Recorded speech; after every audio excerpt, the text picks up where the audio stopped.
Hello পোলাপান, কি অবস্থা? আশা করি সবাই ভালো আছো। আজকে আমি আবার তোমাদের অভিক ভাইয়া চলে এসেছি তোমাদের এসএসসির ওয়ান শট ক্লাস নিয়ে। অ্যান্ড আজকে আমরা যে চ্যাপ্টারটা নিয়ে আলোচনা করব, তোমরা দেখতে পাচ্ছ স্ক্রিনে নাম দেওয়া আছে, আমাদের একেবারে কেমিস্ট্রির ফার্স্ট যে চ্যাপ্টারটা রয়েছে রসায়নের ধারণা, সেই চ্যাপ্টারটা নিয়ে আজকে মোটামুটি আমরা একটা সুন্দর মতো খেলাধুলা করব, ঠিক আছে?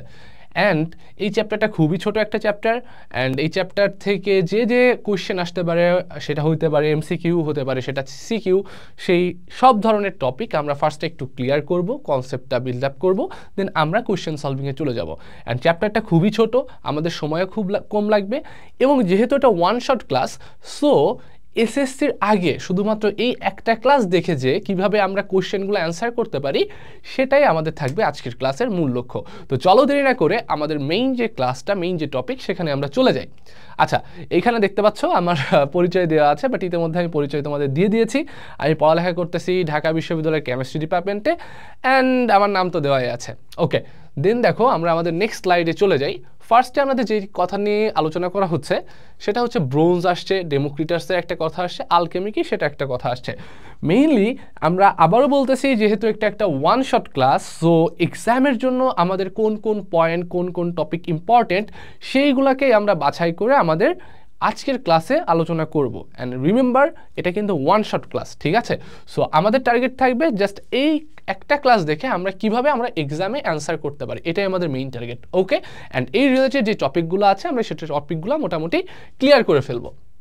আচ্ছা, তো ফার্স্টে দেখো আমি যদি একটু কথা বলি, রসায়ন অ্যাকচুয়ালি কী জিনিস, তোমরা অ্যাকচুয়ালি মনে করতে পারো যে রসায়ন বলতে ভাই শুধুমাত্র হচ্ছে হয়তো বিক্রিয়া টিক্রিয়া এগুলাই বোঝায়, রিয়াকশন আছে, এই তো, এছাড়া আর কোনো কিছু না।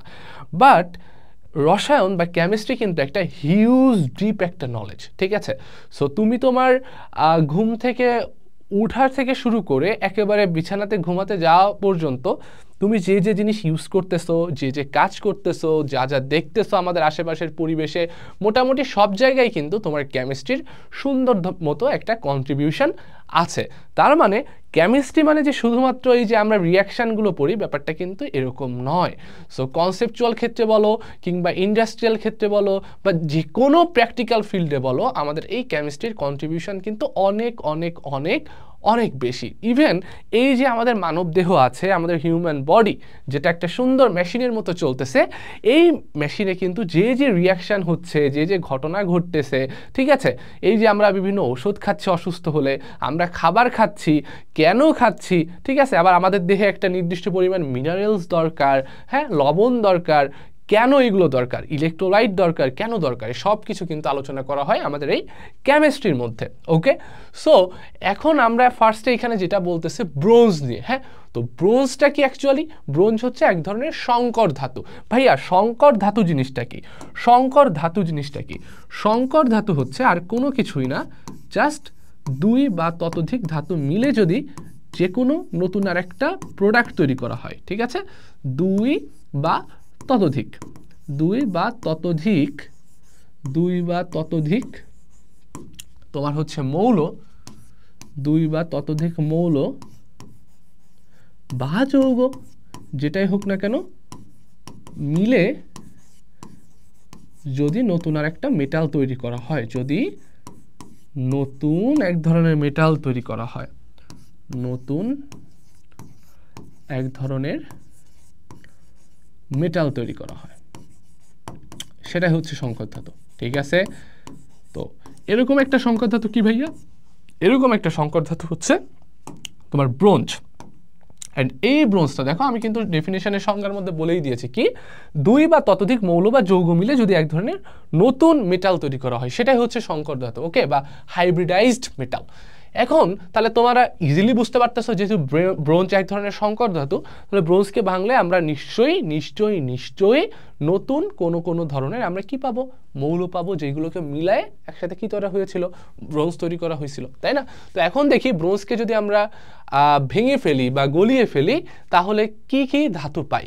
তো ব্রোঞ্জকে যদি আমরা গলিয়ে ফেলি, তাহলে আমরা পাবো হচ্ছে কপার আর হচ্ছে টিন। ওকে, তো এটা কিন্তু খুব বেশি একটা ইম্পর্টেন্ট একটা এমসিকিউ, যে তুমি ব্রোঞ্জকে গলিয়ে ফেললে বা ব্রোঞ্জকে তুমি যদি ভাঙো, তাহলে কোন কোন ধাতু পাইতে পারো, কিংবা ব্রোঞ্জ তৈরি হয় কোন কোন ধাতু মিলে, এরকম এমসিকিউ কিন্তু বোর্ডে আগেও আসছে অ্যান্ড তোমাদের এবারও আসতে পারে।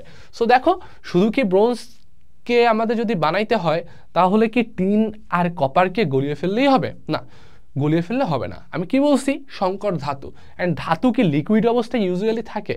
না। হ্যাঁ, এখন এর মধ্যে ব্যতিক্রম আছে, যেমন আমরা বলতে পারো ভাই হচ্ছে মার্কারির কথা। মার্কারি কিন্তু তরল ধাতু। মার্কারি আছে, সিজিয়াম আছে, ঠিক আছে। আমরা ধাতু বলতে কি বুঝি? ধাতু বলতে আমরা ইউজুয়ালি বুঝি সলিড কোনো কিছু একটা, তাই না, কঠিন কোনো কিছু একটা। বাট মার্কারি, সিজিয়াম এরা কিন্তু হচ্ছে একটু বেয়াদব প্রকৃতির, বুঝছো, এদের চরিত্রে একটু ঝামেলা আছে। সো এরা ধাতু হলেও এরা কিন্তু তরল অবস্থায় থাকে। এই যে তোমরা পারদ থার্মোমিটার যেটা দেখছো না, ওইখানে তরল এরকম ওঠানামা করে, সো এটাই কিন্তু সেই মার্কারি, দেখছো, ওইখানে কিন্তু লিকুইড অবস্থায় থাকে। সো ধাতু হলেও এদের যেহেতু একটু চরিত্রগত ঝামেলা আছে, সো মার্কারি, সিজিয়াম এরা কিন্তু ধাতু হওয়া সত্ত্বেও কোন অবস্থায় থাকে ভাইয়া? তরল অবস্থায় থাকে।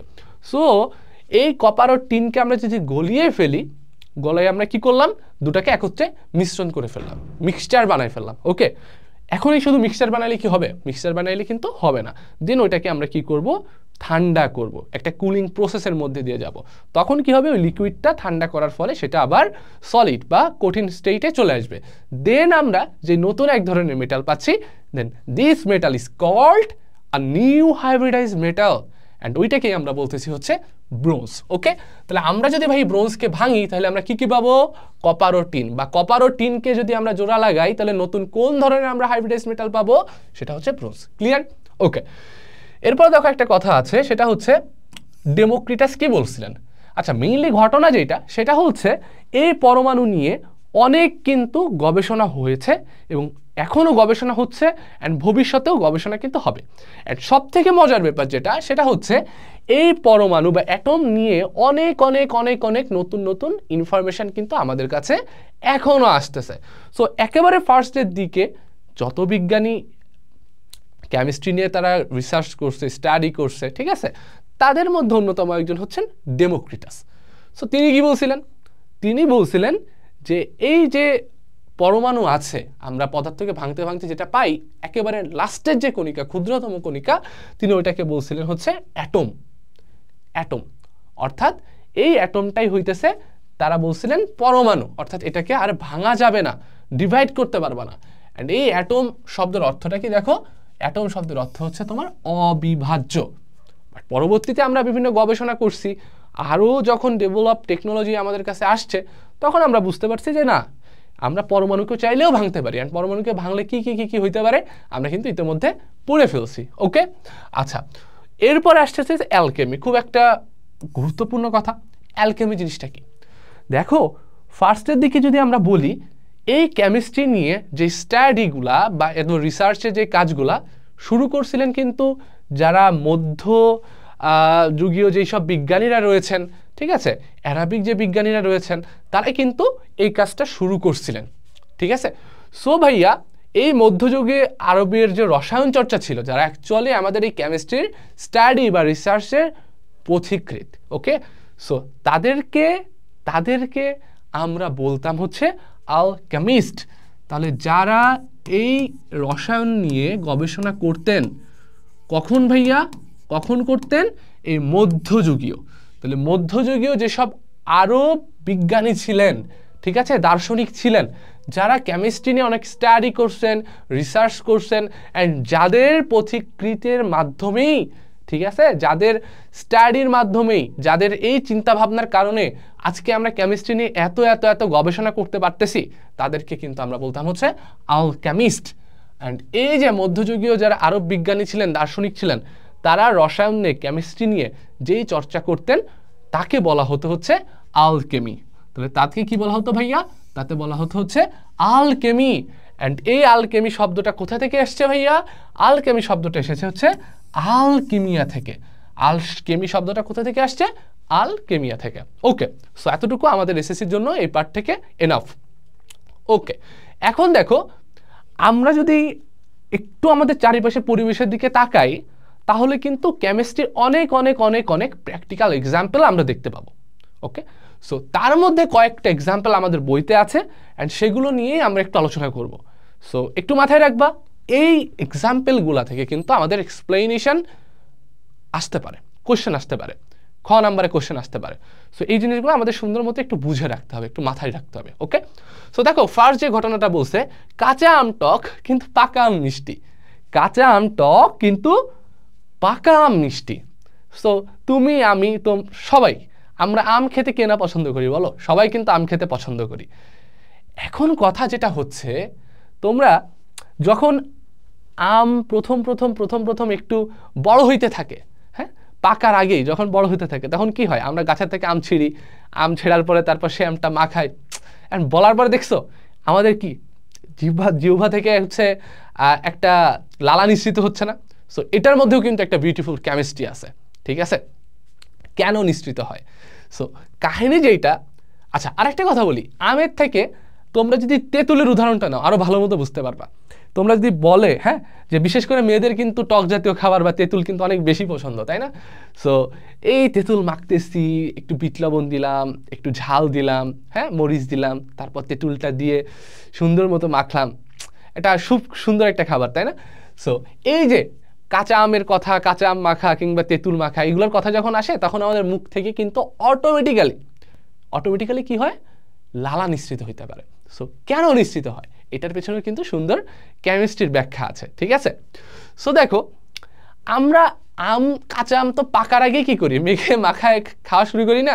সো তখন আমরা কি দেখতে পারি? ইভেন আমরা যখন স্কুলে পড়তাম, প্রাইমারি স্কুলে, বা তোমরাও যারা স্কুলে আছো, তখন কি হয়? স্কুলের আশেপাশে যখন গাছ থাকে, আম গাছগুলা, সো টিফিন পিরিয়ডে যে ওই গাছ থেকে আম পেড়ে এনে মাখায় খাও না? কাঁচা আম ভালো লাগে না? হ্যাঁ লাগে। সো সেই আমের টেস্টটা কেমন? সেই আমের টেস্ট কি মিষ্টি হয়? সেই আমের টেস্ট কিন্তু মিষ্টি হয় না, সেই আমটা হয় টক স্বাদের। কেন টক স্বাদের? রিজন হচ্ছে, এই যে আমরা অ্যাসিড দেখি না, যে অ্যাসিড জাতীয় যে অম্ল জাতীয় যে পদার্থ আছে, হ্যাঁ, সালফিউরিক অ্যাসিড বলো, নাইট্রিক অ্যাসিড বলো, অ্যাসিটিক অ্যাসিড বলো, হ্যাঁ, ইথানোইক অ্যাসিড, অ্যাসিটিক অ্যাসিড তো একই, হাইড্রোক্লোরিক অ্যাসিড বলো, যেটাই বলো না কেন, এই অ্যাসিডগুলো সাধারণত কেমন হয়? অ্যাসিডগুলো সাধারণত টক জাতীয় পদার্থ হয়, ঠিক আছে? এদের স্বাদ হয় সাধারণত টক জাতীয়। এখন তোমাদের মধ্যে অনেক বান্দা থাকতে পারে যে ভাইয়া তো বলছে অ্যাসিড জাতীয় পদার্থ টক টক টক টক হয়, সো আমরা কাজ করি, আমরা ল্যাব থেকে নিয়ে একটু অ্যাসিড টেস্ট করে দেখি। খবরদার এই কাজ করতে যাও না। সেই কাজ করলে এখন তো খেয়ে অসুস্থ হইলে বা ঝামেলা হইলো, তখন বলে কে খাইতে বলছে? তখন বলে দেবে অভিজ্ঞ খাইতে বলছে ওয়ান শট ক্লাসে। বাট খবরদার এই কাজ করা যাবে না, অ্যাসিড জাতীয় খাবার কিন্তু খাওয়া যাবে না। মানে অ্যাসিড জাতীয় খাবার বলতে আমি ডিরেক্ট যে অ্যাসিডগুলোর কথা বলতেছি, অর্থাৎ ল্যাব থেকে একেবারে liquid sulphuric acid, hydrochloric acid, nitric acid নিয়ে এগুলো কিন্তু টেস্ট করা যাবে না। ওকে, এগুলো আমাদের শরীরের জন্য ক্ষতিকর। বাট আমরা যে বিভিন্ন খাবার দাবার খাই, বিভিন্ন ফলমূল খাই, ওইটার মধ্যেই কিন্তু প্রাকৃতিকভাবে ন্যাচারালি তোমার বিভিন্ন অর্গানিক অ্যাসিড মিশ্রিত থাকে, যেইগুলো আমাদের বডির জন্য অ্যাজ এ হিউম্যান বিং আমাদের অনেক বেশি প্রয়োজন। সো অ্যাসিড জাতীয় পদার্থ বা অম্ল জাতীয় পদার্থ মানেই হচ্ছে সেটার স্বাদ হবে টক। এখন কাঁচা আম যেটা আছে, ওই কাঁচা আমে বিভিন্ন ধরনের জৈব অ্যাসিড থাকে। দেখছো, কাঁচা আমে বিভিন্ন ধরনের কি থাকে? জৈব অ্যাসিড থাকে, যেমন সাকসেনিক অ্যাসিড, ম্যালেইক অ্যাসিড। সো এগুলো কিন্তু এমসিকিউতে আসতে পারে যে কাঁচা আমে কোন ধরনের অ্যাসিড থাকে, সাকসেনিক অ্যাসিড, ম্যালেইক অ্যাসিড, এইগুলো অ্যাসিড থাকে। সো যেহেতু কাঁচা আমে এই ধরনের অ্যাসিড উপস্থিত আছে, তাহলে স্বাভাবিকভাবে এই কাঁচা আমটা খাইতে তোমার কেমন লাগবে? টক লাগবে, কারণ অ্যাসিড জাতীয় পদার্থের স্বাদ কেমন হবে আমি বলেই দিয়েছি, টক জাতীয় হবে, ঠিক আছে? এখন কথা হচ্ছে ভাই, তাহলে পাকা আমের মধ্যেও তো অ্যাসিড জাতীয় পদার্থ থাকতে পারে, তাহলে পাকা আম কেন টক লাগে না? পাকা আম কেন মিষ্টি লাগতেছে, তাই না? সো এখন পাকা আম কেন মিষ্টি লাগে সেটার এক্সপ্লেনেশন একটু দেখে নিন। আমটা যখন পেকে যাচ্ছে তখন যেটা হয়, তখন হচ্ছে এই কেমিস্ট্রির মাধ্যমে এই যে অ্যাসিডগুলো আছে সেটার একটা কেমিক্যাল চেঞ্জ হয়, রাসায়নিক পরিবর্তন হয়, ঠিক আছে? এবং ওই রাসায়নিক পরিবর্তনে কি ঘটনাটা ঘটে ভাইয়া? ওই রাসায়নিক পরিবর্তনে তোমার কাঁচা আমে যে অ্যাসিডগুলো ছিল, ওই অ্যাসিডগুলাই গ্লুকোজ এবং ফ্রুক্টোজে পরিণত হয়ে যায়, যেটা স্বাদ মিষ্টি জাতীয়। অ্যাসিডগুলা কিসে পরিণত হয়ে যাচ্ছে? অ্যাসিডগুলা গ্লুকোজ এবং ফ্রুক্টোজে পরিণত হয়ে যাচ্ছে। এই জন্যই পাকা আমের স্বাদ হয় মিষ্টি। এগুলো কিন্তু খুব ইম্পর্টেন্ট ভাই, খুব ইম্পর্টেন্ট তোমার এক্সামের জন্য, ঠিক আছে? তাহলে আমি যদি পয়েন্টের কথা বলি, তাহলে মেইন কথা হচ্ছে কাঁচা আমে বিভিন্ন অ্যাসিড থাকে, যেমন সাকসেনিক অ্যাসিড, ম্যালেইক অ্যাসিড, অ্যান্ড এই আমটা যখন পেকে যাচ্ছে সেই অ্যাসিডগুলা পরিণত হয়ে যাচ্ছে তোমার গ্লুকোজ ফ্রুক্টোজে, যার জন্য কাঁচা আম টক লাগলেও পাকা আম মিষ্টি লাগে। ওকে, এখন আমরা দেখব কেরোসিন প্রাকৃতিক গ্যাস মোমের দহন। আচ্ছা, এইখানে যেটা ঘটে সেটা হচ্ছে এই যে তোমার প্রাকৃতিক গ্যাসটা যেগুলো জিনিসপাতি আছে না ভাইয়া, ওকে, এই যে তোমার কেরোসিন বলো বা মোম বলো, যাই বলো না কেন, ঠিক আছে, মোম আর কেরোসিন যেটাই বলো না কেন, এরা হচ্ছে এক ধরনের হাইড্রোকার্বন। মোম কেরোসিন এরা কি যে ভাইয়া, এরা হচ্ছে এক ধরনের হাইড্রোকার্বন। হাইড্রোকার্বন, এখন হাইড্রোকার্বন জিনিসটা কি, তোমরা যারা অর্গানিক কেমিস্ট্রি অর্থাৎ জৈব যৌগ ওই চ্যাপ্টারটা পড়ছো তাদের কিন্তু খুব ভালো মতো জানার কথা হাইড্রোকার্বন কি জিনিস, ওকে। অ্যান্ড নামের মধ্যেও কিন্তু হাইড্রোকার্বন কি সেটার সুন্দর একটা ডেফিনেশন এক্সপ্লেনেশন লুকায় আছে, সংজ্ঞা লুকায় আছে। সো হাইড্রোকার্বন মানেই দেখো এই হাইড্রোটা কার থেকে আসতেছে, হাইড্রোজেন কার্বন, এটা তো সরাসরি দেওয়াই আছে কার্বন। তার মানে হাইড্রোকার্বন বলতে এমন যৌগগুলোকে বোঝাবে যে যৌগগুলা তোমার হাইড্রোজেন এবং কার্বন দিয়ে তৈরি। কি বললাম ভাইয়া, হাইড্রোকার্বন বলতে আমরা সেই সকল যৌগ সমূহকে বুঝবো যেই যৌগগুলা তোমার হাইড্রোজেন এবং কার্বন দিয়ে তৈরি। এবং ভাইয়া এই যে তোমার হাইড্রোকার্বন জাতীয় যে পদার্থগুলো আছে, হাইড্রোকার্বন জাতীয় যে পদার্থগুলো আছে, তুমি যদি তাদের দহন করো তাহলে কি হবে, এটাকে আমি দহন করলাম, এটাকে যদি আমি দহন করি তাহলে দুই ধরনের ঘটনা ঘটতে পারে।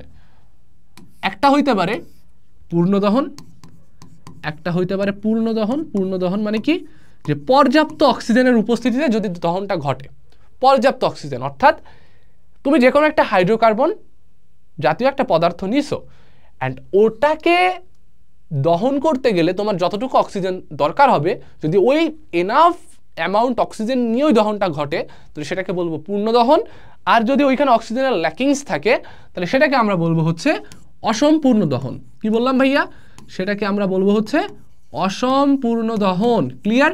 অ্যান্ড এতটুকু মাথায় রাখতে হবে, পূর্ণ দহন বলো অসম্পূর্ণ দহন বলো, সেখানে কিন্তু তোমার দুইটা জিনিস কমনভাবে প্রডিউসড হবে, সেই দুটো জিনিস কি কি ভাইয়া, পানি প্লাস এনার্জি।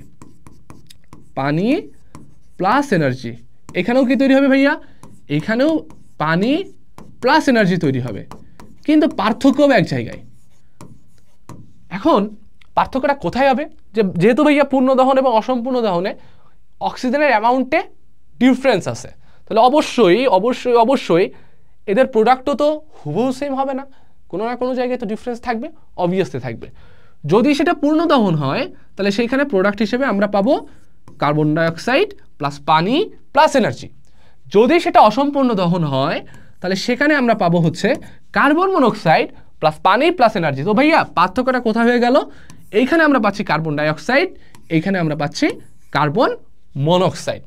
সো এই দুইটা ইনফরমেশন সুন্দর মতো একটু একটু একটু মাথায় কিন্তু ঢুকায় নাও, ওকে। আচ্ছা, সো এখন আমরা মোটামুটি কি বলে জানি হাইড্রোকার্বনের যে দহন এটা কিন্তু আমরা পড়ে ফেলছি। এই যে এখানে আছে আলো আছে, তাপ শক্তি আছে, যেটা হোক আমরা একবার এনার্জি বলে দিছি। সো এনার্জি বলতে এখানে আলো তাপ শক্তি যেটা হোক সেটা থাকতে পারে, কোনো প্যারা নাই। আচ্ছা, এরপরে দেখো কি বলছে, পেটের অ্যাসিডিটির জন্য অ্যান্টাসিড ওষুধ খাও, ভেরি ভেরি ইম্পর্টেন্ট। হ্যাঁ, সো আমাদের এই যে গ্যাস্ট্রিক রিলেটেড যে সমস্যাগুলো, এটা কার না আছে, হ্যাঁ সবারই আছে না। এই যে মনে করো স্কুল থেকে যখন আমরা ব্যাক করি, এই অমুক মামাটা না এই ঝালমুড়ি বিক্রি করতেছে, এই মামা একটু বেশি ঝাল মিশাই দিয়ে একটু ঝালমুড়ি দেন তো।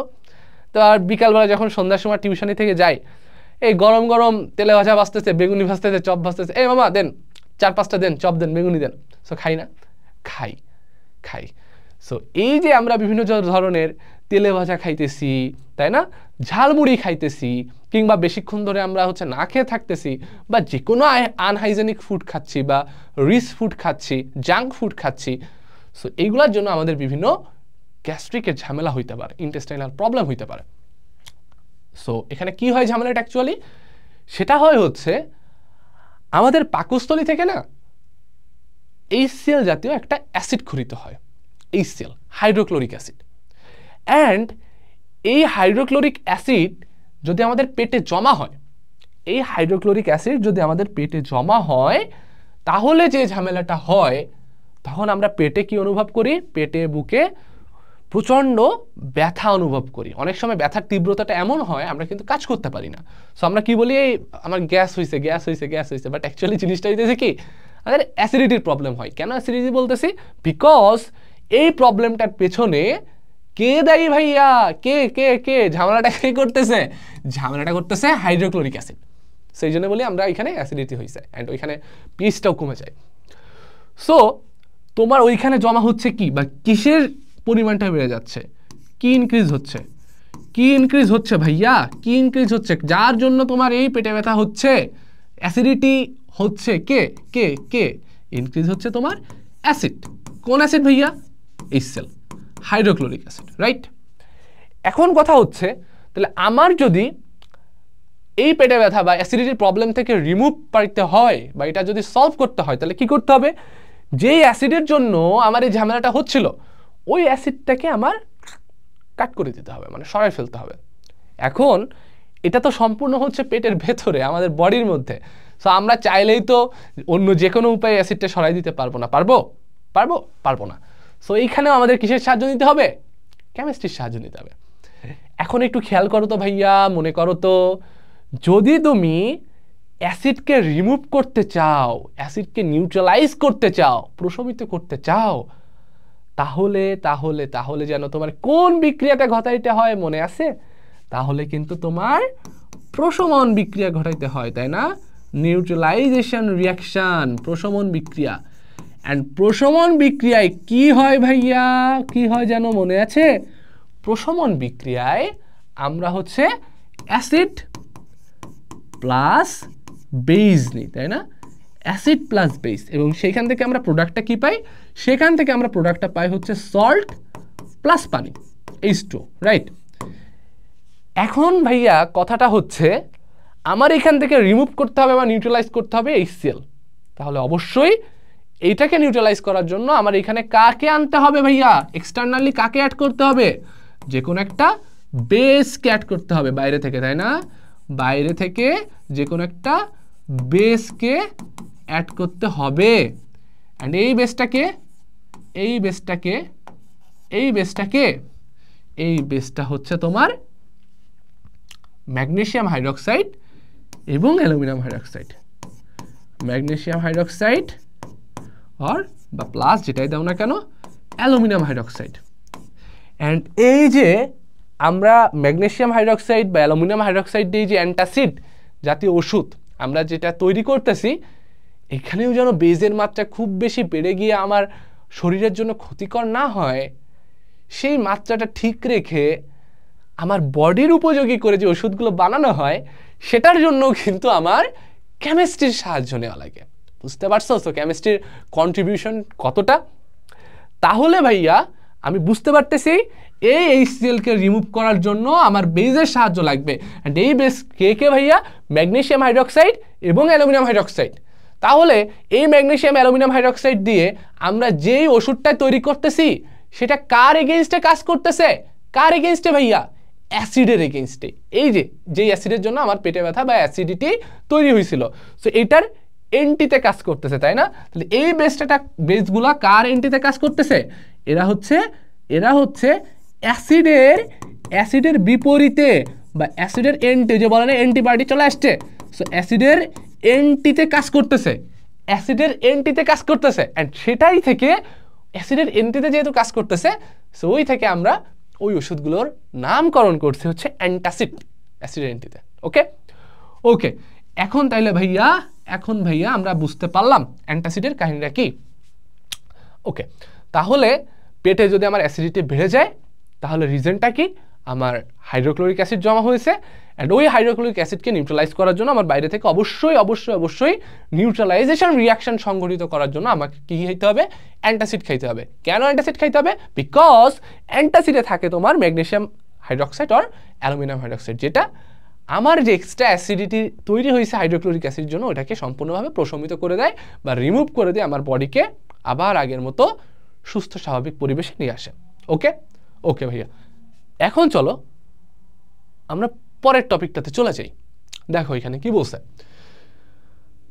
আমাদের আশেপাশে যে বস্তু বা পদার্থ দেখি, সেখানে কি কি উপাদান থাকতে পারে সেটা আমাদের জেনে নেওয়া প্রয়োজন। কেন? কারণ এখান থেকে কিন্তু আমাদের MCQ থাকতে পারে। বুঝতে পারছো? আচ্ছা, প্রথমে দেখো বায়ু। সো যদি এই প্রতিটা পয়েন্টে একটু এক্সপ্লেনেশন করি, দেখো ছোট ছোট করে বায়ুর কথা যদি বলি, আমরা শ্বাস প্রশ্বাস ছাড়া কি বেঁচে থাকতে পারি বলো তো? যদি নিঃশ্বাস না নিই, যদি শ্বাস না নিই আমরা কিন্তু বেঁচে থাকতে পারবো না। ওকে, কেন পারবো না? কারণ আমাদের এই বডির কার্যক্রম চালানোর জন্য একটা অন্যতম উপাদান প্রয়োজন, একটা এলিমেন্ট প্রয়োজন। সেটা কে? সেটা হচ্ছে অক্সিজেন, আমার বড় ভাই, আমাদের সিনিয়র ভাই। ঠিক আছে, এই অক্সিজেনটা কিন্তু অনেক অনেক অনেক বেশি প্রয়োজন। সো আমরা যখন শ্বাস নিই, সো এই শ্বাসের মাধ্যমে কে আসে ভাইয়া আমাদের বডিতে প্রবেশ করে? অক্সিজেন প্রবেশ করে। অ্যান্ড আমরা বের করে দিই কাকে? আমরা বের করে দিই হচ্ছে কার্বন ডাইঅক্সাইডকে। কেন কার্বন ডাইঅক্সাইডকে বের করে দিই? Because carbon dioxide kind of এক ধরনের টক্সিক সাবস্টেন্স, বুঝছো? কার্বন ডাইঅক্সাইড কাইন্ড অফ এক ধরনের হচ্ছে টক্সিক সাবস্টেন্স, বিষাক্ত জাতীয় পদার্থ। এটা আমার বডির জন্য ক্ষতিকর। ওকে, সো এটা আমরা কি করি? আমরা বের করে দিই। ঠিক আছে, আমরা শ্বাস প্রশ্বাসের সাহায্যে কি করি? অক্সিজেন ইনটেক করি, বিকজ এটা আমার বডির জন্য দরকার। অ্যান্ড কার্বন ডাইঅক্সাইডটিকে, যেহেতু এটা টক্সিক সাবস্টেন্স, এটাকে আমরা বের করে দিই। ওকে, অ্যান্ড এই বায়ুর একটা প্রধান উপাদান হচ্ছে তোমার অক্সিজেন। ওকে, যদিও বায়ুতে তোমার মেইনলি সব থেকে বেশি থাকে হচ্ছে, সব থেকে বেশি কে থাকে বলো তো? এটা কিন্তু ইম্পর্টেন্ট ভাইয়া, তোমাদের জানা উচিত। সব থেকে বেশি থাকে হচ্ছে নাইট্রোজেন, সব থেকে বেশি থাকে হচ্ছে নাইট্রোজেন, তারপরেই অক্সিজেন। তো অক্সিজেনের কথাটা কেন উল্লেখ করলেন ভাইয়া এখানে বেশি করে বললেন? কারণ এটা আমাদের জীব জগতের জন্য অনেক বেশি গুরুত্বপূর্ণ, তাই। ওকে, আচ্ছা, এরপরে চলে আসি সার। এই যে সারের কথা যদি বলি, এই সারটা কোন ক্ষেত্রে না আমরা ইউজ করি কৃষিকাজের জন্য বলো তো? তুমি মাঠের চাষের ক্ষেত্রে শুরু করে এই পাশে আম গাছ বলো, কাঁঠাল গাছ বলো, যে কোনো ফল গাছগুলোর কথা বলো, কিংবা ধানের কথা বলো, গমের কথা বলো, সব কিছুতে কিন্তু আমাদের উর্বরতা বৃদ্ধি করা প্রয়োজন, মাটির উর্বরতা বৃদ্ধি করা প্রয়োজন। কেন মাটির উর্বরতা বৃদ্ধি করা প্রয়োজন? কারণ ভাইয়া মাটিতে কিন্তু বিভিন্ন অণুজীব থাকে, ব্যাকটেরিয়া থাকে। ঠিক আছে, সো এইগুলাকে আমাদের যদি অ্যাক্টিভ করতে হয়, তাহলে আমাদের বাইরে থেকে এক্সটার্নালি কিছু কেমিক্যাল দিতে হয়, যেটাকে আমরা বলতেছি সার বা ফার্টিলাইজার। এরা কি করে? এরা আমাদের জমির উর্বরতা বৃদ্ধি করে। অর্থাৎ নতুন করে যখন তুমি ওই জমিতে আবার কোনো বীজ রোপণ করবা, গাছ লাগাবা, যেন সে ঠিকমতো বৃদ্ধি পাইতে পারে, বড় হইতে পারে, যেন সে খুব ভালো মতো আমাদের ফসল প্রডিউস করতে পারে। তাই জন্য আমার মাটিকে কি দরকার? খাবার দিতে হয়। আমরা যেমন খাবার যদি না খাই হাঁটাচলা করতে পারবো? পারবো না। সেভাবে মাটিকেও খাবার দিতে হবে। খাবারটা কি? এই খাবারটাই হচ্ছে সার বা ফার্টিলাইজার, বুঝছো? অ্যান্ড এই খাবার সারের মেইন উপাদানগুলোকে কি? Nitrogen, oxygen, carbon, phosphorus, calcium, magnesium, potassium, এগুলো জেনারেল জিনিসপাতি। এরপরে চলে আসে খাবারের পানি। দেখো, আমরা যাই খাই না কেন, যদি আমরা এই পানি না খাই, তাহলে কিন্তু আমাদের তৃষ্ণা মেটে না, আমাদের কিন্তু তৃপ্তি আসে না, তাই না? এবং শুধু তৃপ্তির জন্য না, আমাদের সেলফ স্যাটিসফ্যাকশনের জন্য না, পানি আমাদের বডির মেকানিজমের জন্য খুব বেশি কিন্তু ইম্পর্টেন্ট। কেন ইম্পর্টেন্ট ভাইয়া? কারণ আমরা যে খাবারটা খাই, ওই খাবারটা হজম যদি করতে হয়, আমাদের শরীরের উপযোগী করে সেলগুলা যেন সেটা সুন্দর মতো অ্যাবজর্ব করে নিতে পারে, সেই জন্য আমাদের কি করতে হয়? প্রচুর পরিমাণে পানি পান করা লাগে। না হলে কিন্তু কি হয় না? খাবার হজম হইতে ঝামেলা হয়। তখনও কিন্তু আমাদের ওই বিভিন্ন গ্যাস্ট্রিকের সমস্যা বলো, অ্যাসিডিটির প্রবলেম বলো, তখনও কিন্তু এই ঝামেলাগুলো হইতে পারে। ওকে, এছাড়াও আরও একটা কারণ আছে, সেটা হচ্ছে খাবারের পানিতে কিন্তু বিভিন্ন ধরনের লবণ থাকে, ওকে, যেমন ম্যাগনেসিয়াম ক্লোরাইড বলো, সোডিয়াম ক্লোরাইড বলো, ঠিক আছে? সো বিভিন্ন ধরনের কি থাকে? লবণ থাকে। বিশেষ করে বেশি থাকে হচ্ছে তোমার ক্লোরাইড লবণগুলো। এটা আমার বডির জন্য খুব দরকার, ঠিক আছে? ইলেকট্রোলাইট যেগুলো তোমরা বাজারে দেখো না, ইলেকট্রোলাইটিক ড্রিঙ্ক বিক্রি হচ্ছে, হ্যাঁ, বিভিন্ন কোম্পানির, যেমন বিশেষ করে এসএমসির যে ড্রিঙ্কগুলো বিক্রি হয়। সো এই ড্রিঙ্কসগুলো আর কেন দেয়? কারণ আমাদের বডিতে আমরা দুর্বল হয়ে যাই না? দুর্বল হইলে তো ওগুলো খাই, যেমন ফুটবল, ক্রিকেট খেলার পরে না আমরা ওই ইলেকট্রোলাইটিক ড্রিঙ্কসগুলো খাই। কেন? কজ আমরা যখন দুর্বল হয়ে পড়ি বা যখন শারীরিক পরিশ্রম করি, তখন কি হয় জানো? তখন এই যে বিভিন্ন ধরনের টক্সিক সাবস্টেন্স না, এটা কিন্তু শুধুমাত্র আমরা মল বা মূত্রের সাহায্যে কিন্তু বের করি না, আমরা ঘামের সাহায্যেও আমরা কি করি ভাইয়া? ঘামের সাহায্যেও কিন্তু এই টক্সিক সাবস্টেন্সগুলো আমরা কি করতে পারি, বের করে দিতে পারি। টক্সিক সাবস্টেন্সগুলো আমরা ঘামের সাহায্যে কি করতে পারি, বের করে দিতে পারি। ঠিক আছে, সাবস্টেন্সগুলো বের করে দিই, সাবস্টেন্সগুলো বের করে দিই। এখন এই ঘামের সাহায্যে যখন বের করে দিচ্ছি তখন অবভিয়াসলি কি হচ্ছে ভাইয়া, কি হচ্ছে, অবভিয়াসলি সেখান থেকে আমাদের তোমার কিছু ইলেকট্রোলাইট বা খনিজ লবণও বের হয়ে যায়। বুঝতে পারছো? ঠিক আছে, সো এই ইলেকট্রোলাইটের যখন ঘাটতি হয় তখন আমাদের সেলে নানা ধরনের ইমব্যালেন্স দেখা যায়, হ্যাঁ, ভারসাম্যহীনতা দেখা যায়। তখন আমাদের কি করতে হয়, বাইরে থেকে এক্সটার্নালি এই লবণগুলো আমাদের সাপ্লাই করা লাগে। এখন লবণ মানে কি তুমি এখন মুঠমুঠি করে হচ্ছে বাড়ির যে রান্না লবণ সেটা খাই নিবা, ব্যাপারটা ওরকম না। সব কিছুর একটা সিস্টেম আছে, এখানেও কেমিস্ট্রি আছে, কতটুকু লবণ নিতে হবে, কীভাবে, শুধু কাঁচা লবণ খাইলেই হবে না, এটা একটা সলিউশন দিয়ে খাইতে হবে, সলিউশন বানায়। সো এটা কারা করতে পারেন, কারা বানান, এটা কেমিস্টরা বানান। তোমরা যখন ওই ইলেকট্রোলাইটিক ড্রিঙ্কসগুলো কিনবা না, ইলেকট্রোলাইটিক যখন ড্রিঙ্কসগুলো কিনবা, এই ড্রিঙ্কসের পেছনে দেখবা, ধরো এটা একটা ইলেকট্রোলাইট ড্রিঙ্কসের বোতল, বুঝছো, এটা মনে করো একটা ইলেকট্রোলাইটিক ড্রিঙ্কসের বোতল, এটা একটা ইলেকট্রোলাইট ড্রিঙ্ক, ইলেকট্রোলাইটিক ড্রিঙ্কস। ঠিক আছে, এখন এখানে কি করবা তোমরা, এখানে দেখবা উপাদান দেওয়া আছে, উপাদান পেছনের পিঠে উপাদান দেওয়া আছে, এই উপাদানগুলো পড়বা সবাই। তো দেখবা এখানে কিন্তু বিভিন্ন উপাদান দেখবা পাশে ব্র্যাকেটে দেওয়া আছে, এত মোলার, এত পার্সেন্ট, কোন কোন উপাদান ইউজ হয়েছে। সেইগুলো নিয়ে কিন্তু তোমার এই লিকুইডটা বা এই সলিউশনটা, এটা কিন্তু এক ধরনের সলিউশন, বুঝছো, এটা কিন্তু বানানো হয়, এই দ্রবণটা বানানো হয়, যেটা আমরা ইলেকট্রোলাইটিক ড্রিঙ্কস হিসেবে খাই। তো খাইলে কি হয়, এই যে তোমার এক্সট্রা যে লবণগুলো আছে যখন ঘাটতি হয়ে যায়, যখন আমাদের বডিতে যায়, সেলের ব্যালেন্স অবস্থাটা ফিরে আসে, আমরা আবার স্ট্রঙ্গার হয়ে যাই, চাঙ্গা হয়ে যায়। বুঝতে পারছো? সো এই খাবারের পানিতেও এই লবণগুলো থাকে, যেগুলো আমার সেলকে এনাফ লেভেলের প্রডিউস করে যেন আমরা ঠিকমতো কার্যক্রম করতে পারি, খাবার যেন ঠিকঠাক হজম হয়, বডি যেন ঠিকঠাক করে চলে, এটাই। আচ্ছা, এরপর আসে কাগজ। কাগজ কেনা চিনি, পরীক্ষার খাতায় তো কাগজ নেওয়াই লাগে, বলে না এই স্যার একটু লুজ দেন, স্যার লুজ দেন। এবার স্যার কি লুজ দিবে তোমার এসে, স্যার লুজ দেন, এরা হবে না, স্যার লুজ পেপার দেন, এক্সট্রা কাগজ দেন। ঠিক আছে, সো কাহিনী যেটা, এই কাগজের প্রধান উপাদান কি, সেলুলোজ। সো এটা কিন্তু গাছ থেকে হয়, গাছ কেটে এগুলো বানানো হয়। ঠিক আছে, সো কাগজের প্রধান উপাদান হচ্ছে সেলুলোজ, যেটা দিয়ে আমরা কি করি, বিভিন্ন কাগজ টাগজ বানাই, তার উপর লেখালেখি করি, বিশেষ করে পরীক্ষার সময় আমরা এটা বেশি চোখে পড়ে। তো এইখানে যে পয়েন্টগুলো আমরা বলছি, এই পয়েন্টগুলো একটু সুন্দর মতো মাথায় রাখবা, আমাদের এক্সামের এমসিকিউর জন্য ইম্পর্টেন্ট। ওকে, এখন পরে চলে আসি আমরা হচ্ছে রসায়নে অনুসন্ধান বা গবেষণার প্রক্রিয়া। আমি ফার্স্টে একটা কথা বলছিলাম, কেমিস্ট্রি মানেই তোমার হচ্ছে স্টাডি, রিসার্চ, মানে গবেষণা। বুঝতে পারছো? এখন তুমি আমি চাইলেই কি স্টাডি করতে, মানে রিসার্চ করতে পারবো, হ্যাঁ পড়তে পারি, নতুন ইনফরমেশান জানতে পারি, লেখালেখি করতে পারি, এটা ডিফারেন্ট ইস্যু। বাট রিসার্চ বা গবেষণা করা, বা তোমরা শোনো না ওই বিজ্ঞানী রিসার্চ পেপার বের করছে, গবেষণাপত্র বের করছে, সেগুলো আবার ডিফারেন্ট পেপার, সেগুলো আবার ডিফারেন্ট ব্যাপার। অ্যান্ড ওই রিসার্চ করতে গেলে, রিসার্চ পেপার বের করতে গেলে আমাদের বিভিন্ন ধরনের রুলস মেনটেন করতে হয়, বিভিন্ন ধরনের স্টেপ আছে, প্রসেস আছে, ওইটা আমাদের জানতে হয়, পড়তে হয়, বুঝতে হয়। তো আমরা রিসার্চ পেপার কীভাবে বের করে সেটা আমরা জানবো না, আমরা একটু ফার্স্ট যেহেতু প্রথম জানতেছি, আমরা দেখব যদি আমরা কোনো কিছু নিয়ে রিসার্চ করতে চাই, গবেষণা করতে চাই, অনুসন্ধান করতে চাই, তাহলে বেসিক্যালি একেবারে জেনারেল লেভেলে, বেসিক লেভেলে কোন স্টেপ বা রুলসগুলো আমাদের ফলো করতে হয়। সেখানে আমাদের লেখাই আছে 6টি স্টেপ বা রুলস আমাদের ফলো করতে হবে। কি কি?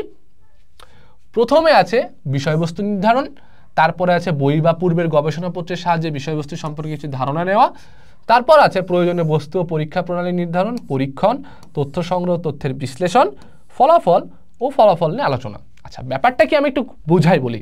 তোমাদের বইতে যে উদাহরণটা দেওয়া আছে না অ্যামোনিয়াম ক্লোরাইড নিয়ে, সো ওইটা দিয়ে কথাটা যদি আমরা বলি, একটু যদি বোঝার চেষ্টা করো, সেখানে অ্যাকচুয়ালি কি ঘটনা ঘটতেছে আমরা একটু জানার চেষ্টা করি।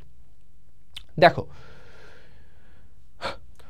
তুমি ফার্স্টে মনে করো একটা কোনো কিছু তোমার জানার ইচ্ছা হয়েছে, যে এইখানে আমি তো এই কাজটা করতেছি, ভাইয়া কেন করতেছি, এখানে দিলে কি এমন হয়, কেন, রিজনটা কি, বা এইখানে যদি আমি এই সাবস্টেন্সটা অ্যাড করি বা রিমুভ করি, এইখান থেকে কি এনার্জি প্রডিউসড হবে নাকি এনার্জি লস হবে, এটা আমার জানতে হবে, আমার জানার ইচ্ছা হয়েছে।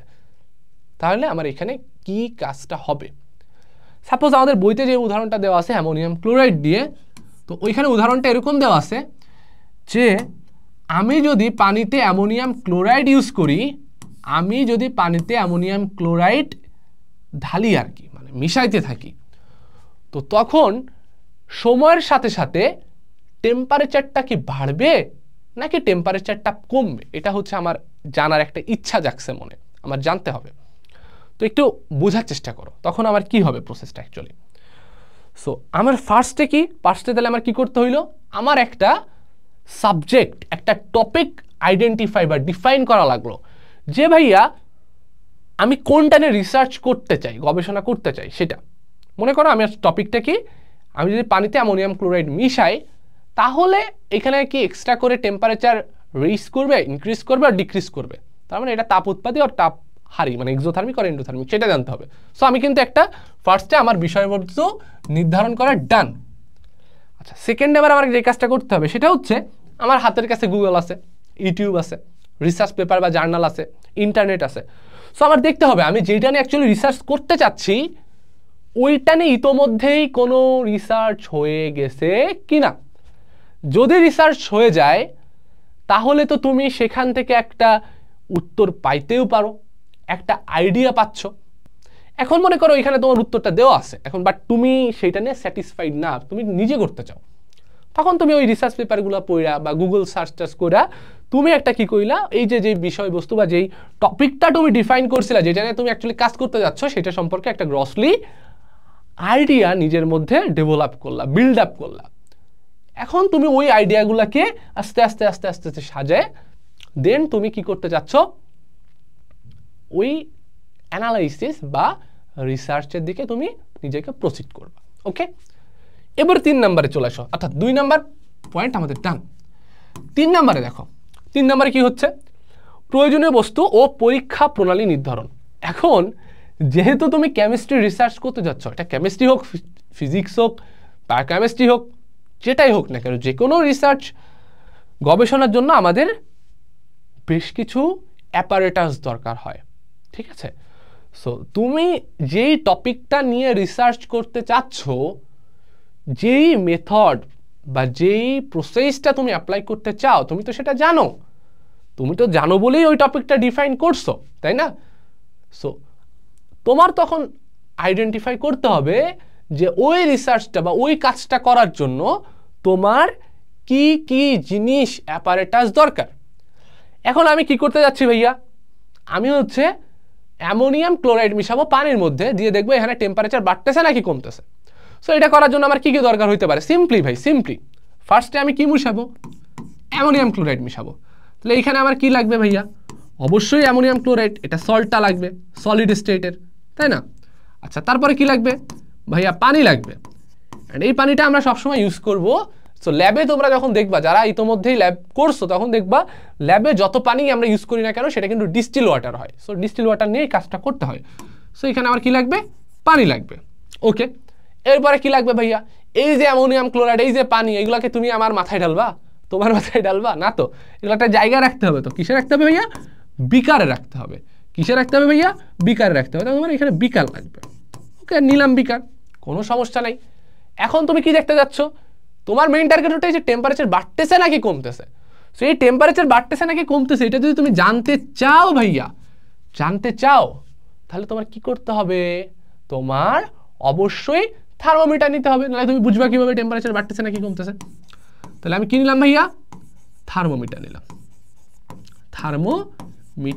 নিলাম, সো মোটামুটি ধরো এই কয়টা অ্যাপারেটাস নিলে বা এই কয়টা যদি আমরা উপকরণ নিই, আমাদের এই অবজারভেশনের জন্য মোটামুটি সবকিছু ডান। ওকে, এরপরে আমাদের চলে আসছে মেইন টপিক, অবজারভেশন, পরীক্ষণ, যেটা নিয়ে আমরা কাজ করব।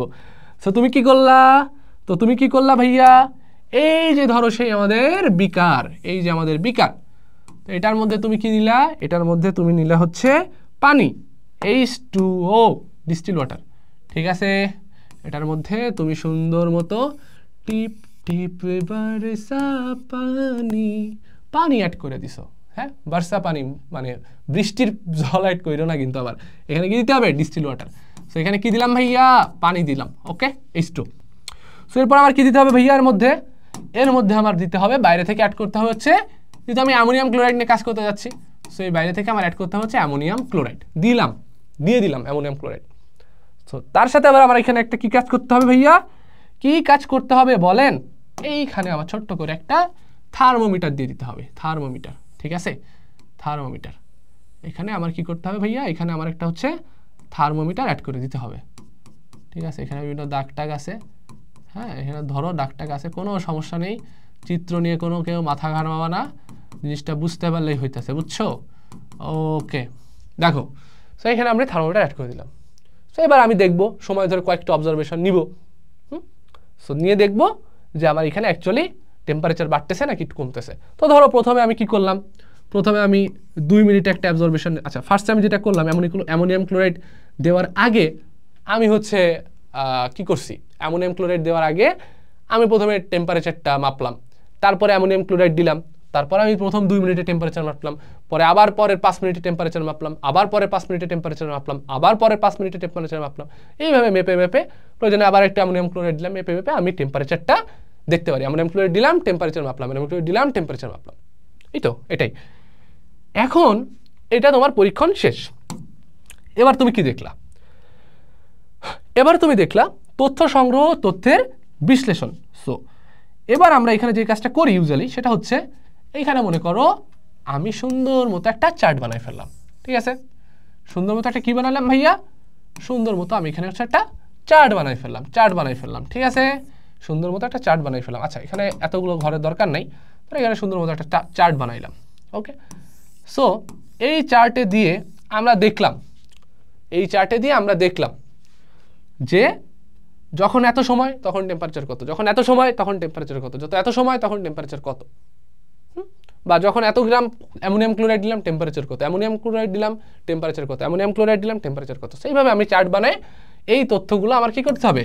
এখানে ইনপুট দিতে হবে। ইনপুট দিলাম। ইনপুট দেওয়ার পরে আমি তো এখানে একটা সুন্দর মতো ডাটা অ্যানালাইসিস করে ফেললাম, একটা চার্ট পাইলাম, তার মানে আমার ডাটা অ্যানালাইসিস ডান, তাই না? এখন আমি দেখতে পাইলাম যত আমার সময় যাচ্ছে, যত আমি বাইরে থেকে অ্যামোনিয়াম ক্লোরাইড দিচ্ছি সময়ের সাথে সাথে, তত আমার টেম্পারেচারটা কি করতেছে ভাইয়া বলেন? আপনারা তো পড়ে ফেলেছেন। তত আমার টেম্পারেচারটা ডিক্রিজ করতেছে। ওকে, ডান। এটা আমি কিসের মাধ্যমে পাইলাম? এই যে চার্টটা করলাম, এই চার্টটা অ্যানালাইসিস করে আমি এই ডিসিশনে পৌঁছে গেলাম। শেষ। ওকে, তাহলে আমার তথ্য সংগ্রহ, তথ্যের বিশ্লেষণ ডান। এরপরে চলে আসছে ফলাফল নিয়ে আলোচনা। অর্থাৎ এই যে এটা হচ্ছে আমার লাস্টের ফলাফলটা কি? টেম্পারেচার ডিক্রিজ করতেছে, জাস্ট রেজাল্ট। এটাই হচ্ছে আমার রেজাল্ট। ওকে, এই যে আমি এটাকে বিশ্লেষণ করলাম, অ্যানালাইসিস করলাম, করে আমি এই রেজাল্টে পৌঁছাইলাম।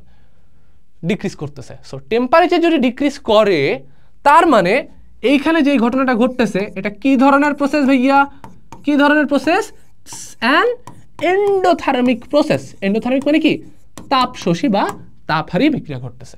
এবং আমি যত অ্যামোনিয়াম ক্লোরাইড দিচ্ছি তত আমার এখানে কি হচ্ছে? তাপমাত্রা কমতেছে। তার মানে আমি এটা বুঝলাম এখানে তাপহারী বিক্রিয়া ঘটনাটা ঘটতেছে, এবং এটা তাপহারী জাতীয়ই পদার্থ অ্যামোনিয়াম ক্লোরাইডটা, বিকজ এটা অ্যাড করার পরেই তো আমার টেম্পারেচারটা কমতেছে, রাইট? ওকে, সো এইটাই হচ্ছে মূলত আমরা এখানে আলোচনা করা যায়। সো যদি একেবারে আমরা জেনারেলি কথা বলি, মোটামুটি রসায়নের অনুসন্ধান বা গবেষণা করার এই 6টা ধাপ মোটামুটি আমরা ক্লিয়ারলি বুঝলাম। এখন এটা তো আমরা বুঝলাম, বাট এক্সামের জন্য আমার কি দরকার? এক্সামের দরকার এটা তোমার ক নাম্বার বা খ নাম্বার, এই 6টা ধাপ ইউজুয়ালি খ নাম্বারে আসতে পারে, 6টা ধাপ লিখতে দিতে পারে যে পরপর 6টা ধাপ লিখো। তখন কিন্তু প্রথমে তুমি যদি দাও বই বা পূর্বের গবেষণাপত্রের সাহায্যে বিষয়বস্তু সম্পর্কে কিছু ধারণা নেওয়া, পরে হচ্ছে বিষয়বস্তু নির্ধারণ। তার মানে কি হয়ে গেল? তার মানে তুমি বাবার জন্মের আগে তুমি ছেলের জন্ম ঘটাই ফেলছো। এটা সম্ভব? পসিবল না। তার মানে এই ধাপগুলোকে নিতে হবে। মানে বিষয়বস্তু নির্ধারণ না করেই তুমি যদি ওই বিষয়বস্তু নিয়ে ধারণা নেওয়া শুরু করো, পরীক্ষণ করো, এটা হবে না। সো উল্টাপাল্টা লিখলে কিন্তু মার্ক পাবা না। এই 6টা যে ধাপ আছে একেবারে ভাই সিকোয়েন্স অনুসারে লিখতে হবে। আমি লিখে দিলাম সিকোয়েন্স অনুসারে পরীক্ষার খাতায় লিখতে হবে, সিকোয়েন্স অনুসারে পরীক্ষার জন্য মনে রাখতে হবে, বিকজ এক্সামে এমসিকিউতে তোমার আসবে রসায়ন অনুসন্ধান বা গবেষণা প্রক্রিয়ার তৃতীয় ধাপ কোনটি, চতুর্থ ধাপ কোনটি, শেষ ধাপ কোনটি, প্রথম ধাপ কোনটি। তখন তুমি যদি পরপর সিকোয়েন্স অনুসারে মনে না রাখো তখন তো মারা, সেই জন্য মনে রাখতে হবে। ক্লিয়ার? ওকে ভাইয়া, ডান। আচ্ছা, এরপরে আমরা যেটা জানবো সেটা হচ্ছে এই যে কেমিস্ট্রিতে বিভিন্ন ধরনের সাবস্টেন্স আছে, এই সাবস্টেন্সগুলার বেশ কিছু ইন্ডিভিজুয়াল প্রপার্টিস আছে, ঠিক আছে। এন্ড এই প্রপার্টিসের জন্য তারা কিন্তু বিভিন্ন ধরনের এক্সপ্রেশন শো করে। যেমন তুমি দেখবা যখন বিভিন্ন কারখানায় দেখবা, সার কারখানায় বিশেষ করে আগুন লেগে যায়, বা বিভিন্ন কেমিক্যাল ইন্ডাস্ট্রিতে আগুন লেগে যায়, এবং অনেক সময় যেটা দেখা যায় আমাদের ফায়ার ব্রিগেডে যারা আছেন তারা ভুল করে পানি দেয়, এবং পানি দিলেও দেখা যাচ্ছে দাউ দাউ দাউ দাউ দাউ দাউ করে আগুন বাড়তেছে। কেন বাড়তেছে? পানি দিলে তো আগুন নিয়ে যাওয়ার কথা, বাট কেন বাড়তেছে? বিকজ ওইখানে হয়তো এমন ধরনের কোনো কেমিক্যাল সাবস্টেন্স আছে যেটার জন্য তোমার কি হইতে পারে ভাইয়া, যেটার জন্য তোমার যত পানি দিবা, মানে পানির জন্য ওইটা হচ্ছে তোমার তাপ বাড়তে পারে, মানে আগুন বেশি করে ধরতে পারে। আছে এরকম বিভিন্ন ধরনের কেমিক্যাল সাবস্টেন্স আছে। সো এক একটা সাবস্টেন্সের এক এক ধরনের প্রপার্টিস থাকে। সো এই জন্য দেখবা বিভিন্ন কেমিক্যাল যে ইন্ডাস্ট্রিগুলো আছে, ওকে, সো ওই কেমিক্যাল ইন্ডাস্ট্রিতে কি কি ধরনের কেমিক্যাল আছে এবং ওইটার প্রপার্টিস কি কি, দেখবা যারা ওনার আছেন বা যারা দায়িত্বরত কর্মকর্তা কর্মচারী বৃন্দ আছেন তাদের কাছে বিভিন্ন চার্ট থাকার কথা। বাট বিভিন্ন কারণে হয়তো আমাদের বাংলাদেশে এইটা থাকে না, বাট এটা কিন্তু থাকাটা জরুরি। কেন থাকাটা জরুরি? কারণ ওই যে ফায়ার ফাইটাররা যখন আসবেন, যদি কোনো দুর্ঘটনা ঘটে তখন তারা তো জানেন না যে ওই ইন্ডাস্ট্রিতে কি কি কেমিক্যাল আছে, সেটা জানে কে? ওই ইন্ডাস্ট্রির ওনার, যারা কাজ করতেছেন, ম্যানেজার আছেন, যারা দায়িত্বরত কর্মকর্তা কর্মচারী বৃন্দ আছেন, তারা জানেন। সো অবশ্যই ওই জিনিসটা তাদের কাছে থাকার দরকার, এবং যখন কোনো প্রবলেম হইলে ফায়ার ফাইটার বা ফায়ার ব্রিগেডের ওদের কাছে দিলে ওরা ওইটা দেখে ওরা ওদের মতো কাজ করতে পারবে। বাট যদি না দেখে তখন তারা জেনারেলি যেই কাজটা করে, পানি মারো পানি, তো মারো পানি উড়ে যায় ইন্ডাস্ট্রি, ব্যাপারটা এরকম হয়ে যায়, ঠিক আছে। সো কারণ এখানে ফায়ার ফাইটারদের দোষ না, কারণ ওই কোম্পানি থেকে বা ইন্ডাস্ট্রি থেকে তো তার কাছে সেই পর্যাপ্ত ডেটা বা ইনফরমেশন তো যাচ্ছে না। সো এই যে বিভিন্ন কেমিক্যাল সাবস্টেন্স আছে, এই বিভিন্ন কেমিক্যাল সাবস্টেন্সের কিন্তু এক এক ধরনের নিজস্ব ইন্ডিভিজুয়াল প্রপার্টিস থাকে, ওকে। সো ফার্স্টে যেমন দেখো বিস্ফোরক পদার্থ, বিস্ফোরক জাতীয় যে পদার্থগুলো আছে, এই বিস্ফোরক জাতীয় পদার্থের ঝামেলাটা কি হয়? এইখানে যে ঝামেলাটা ঘটে, যদি কোনো কারণে এই জাতীয় পদার্থে তুমি আগুন লাগাই দাও, বা যদি কোনো কারণে এখানে আঘাত লাগে এই জাতীয় পদার্থকে, তখন সেটা বুম বাস্ট হবে, বিস্ফোরণ ঘটাবে, বুঝছো? অ্যান্ড এখানে কিন্তু আশেপাশের পরিবেশ সহ যে প্রাণী বা আমরা মানব জাতি আছে তাদের জন্যও কিন্তু ঝামেলা। সো এই জন্য দেখো বিভিন্ন যখন তুমি কেমিক্যাল কিনতে যাবা না, ওই কেমিক্যালের গায়ে কিন্তু বিভিন্ন সাইন দেওয়া থাকে। এই যে আমরা এখন পদার্থের ধরনগুলো পড়তেছি, এরপরে সাইনগুলো দেখবো আলাদা করে, ঠিক আছে। সো ওই সাইন দেখে আমার বুঝতে হবে যে এই কেমিক্যালের প্রপার্টিসটা কেমন, কি ঝামেলা করতে পারে, বাইরের মধ্যে কি দোষ আছে, এর চরিত্রে কি ঝামেলা আছে, ওইটা আমরা ওই সাইন দেখে বুঝতে পারবো, বুঝছো? সো বিস্ফোরক জাতীয় পদার্থ বা এক্সপ্লোসিভ যে সাবস্টেন্সগুলো আছে, এইসব পদার্থে আঘাত লাগলে বা আগুন লাগলে প্রচণ্ড বিস্ফোরণ হতে পারে। উদাহরণ কি কি? টিএনটি, জৈব পারক্সাইড, নাইট্রোগ্লিসারিন। ভাইয়া খুব ইম্পর্টেন্ট এমসিকিউর জন্য এই চারটা খুবই খুবই খুবই খুবই ইম্পর্টেন্ট ভাইয়া। আমি এই যে স্টার মার্ক করে দিলাম, এমসিকিউর জন্য খুব ইম্পর্টেন্ট ভাইয়া। এখান থেকে এমসিকিউ পাবা, মাস্ট পাবা, সিকিউ পাবা, ওকে। ভালো মতো পড়ে ফেলো। আমি এরপরে যে সাইনগুলো দেখাবো ওইগুলো ইম্পর্টেন্ট। এরপরে আছে যে দাহ্য পদার্থ। দাহ্য পদার্থ মানে কি? এরা সুযোগ পাইলাই নিজের চরিত্রের একেবারে দফা রফা করে দেয়, মানে আগুন ধরে যায়। সো নিজেও মারে, তার পরিবার মানে আশেপাশের মানব জাতি পরিবেশ নিয়েও সে মারা খায়। সেরকম জাতীয় উদাহরণ কে কে আছে? Alcohol, ether. এই প্রতিটা উদাহরণ মাথায় রাখতে হবে, এটা এমসিকিউ আসবে, বুঝছো? প্রতিটা উদাহরণ থেকে। এরপরে কাছে বিষাক্ত পদার্থ। সো আমরা যারা ল্যাবে কাজ করি বা কেমিস্ট আছি বা কেমিস্ট্রি নিয়ে কাজ করতেছি বা করতে চাই, সো তাদের ল্যাবে বিভিন্ন রিসার্চ করার ক্ষেত্রে বিভিন্ন ধরনের কেমিক্যাল নিয়ে তাদের কিন্তু কাজ করতে হয়। যেমন আমি যদি একটা উদাহরণ দিই, আমি কিন্তু একটা এরকম মারা খাইছি। কেমন মারা জানো? সেটা হইতেছে আমি ল্যাবে কাজ করতেছি এক সময়। তো ল্যাবে কাজ করতে যায় আমরা ইউজুয়ালি হচ্ছে টেস্ট টিউব হোল্ডার ইউজ করি। তোমরা গুগলে সার্চ দিয়ে দেখতে পারো টেস্ট টিউব হোল্ডার কি, মানে কাইন্ড অফ এরকম। ধরো এটা যে টেস্ট টিউব হয়, এরকম বাইরে থেকে এটা ধরতে হয়, মানে টেস্ট টিউবের সাথে যেন আমার বডির কোনো টাচ না লাগে।